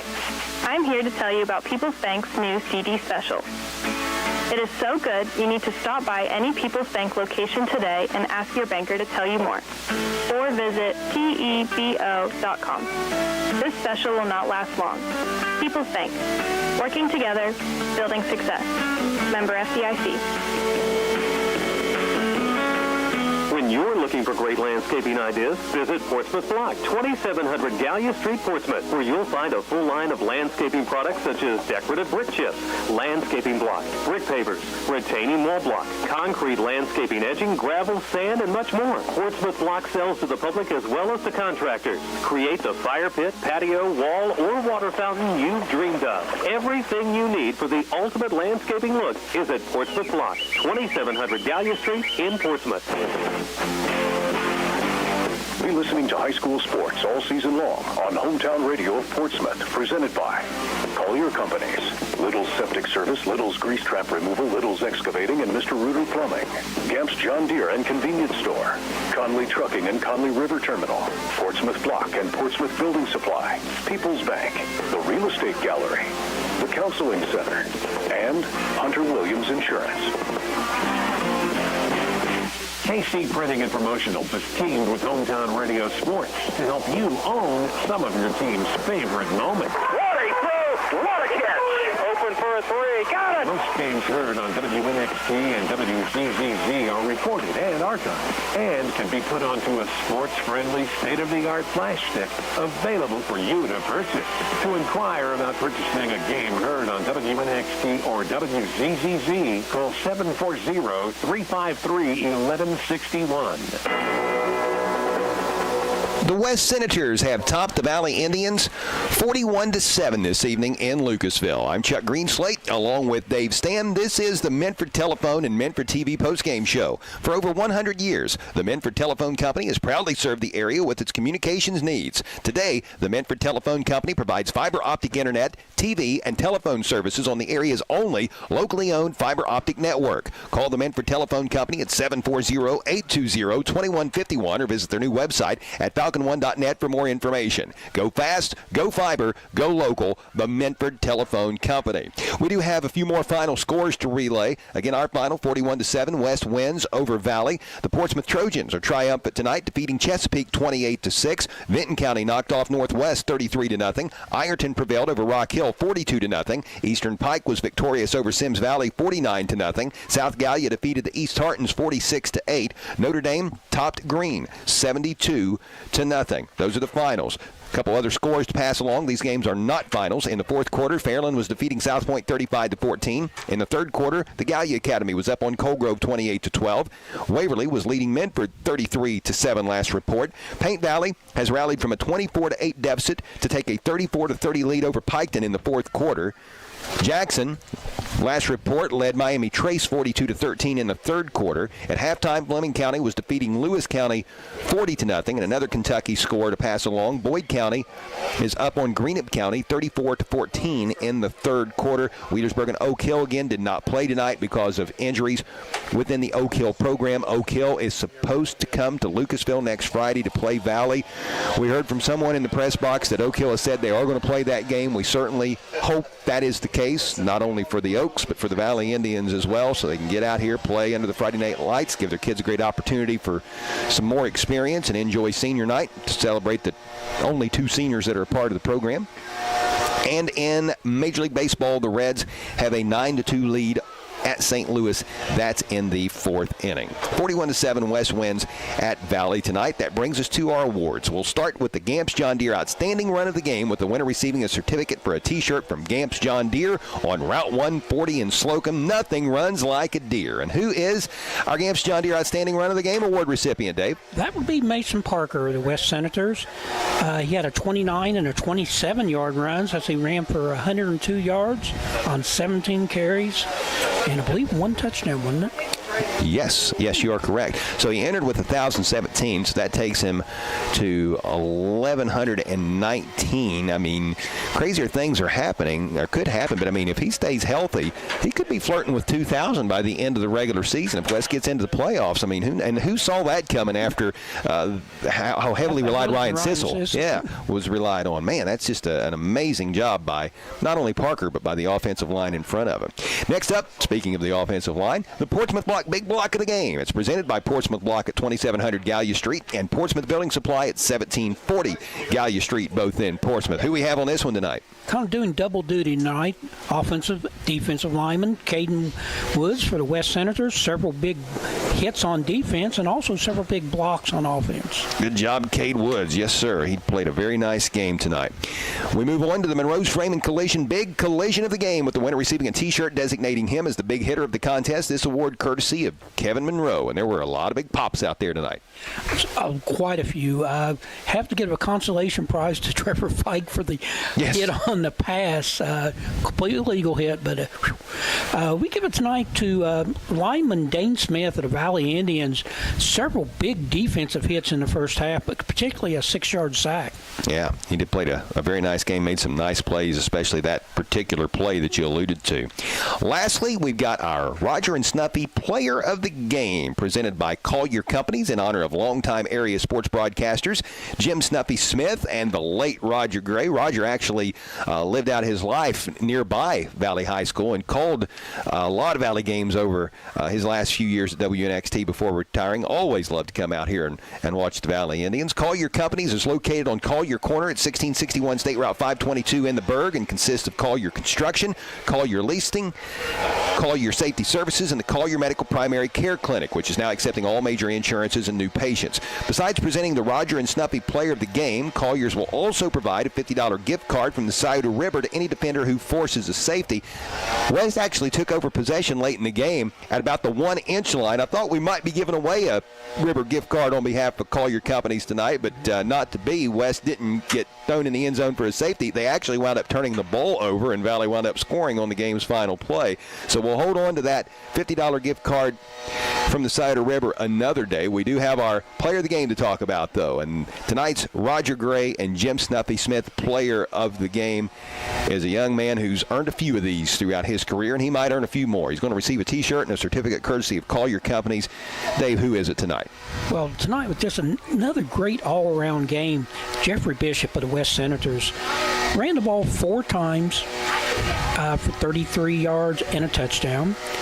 Caught 1 pass for 42 yards and a touchdown, and picked off 2 interceptions. Now, just a great all-around game for Jeffrey Bishop. And he's just a great all-around player.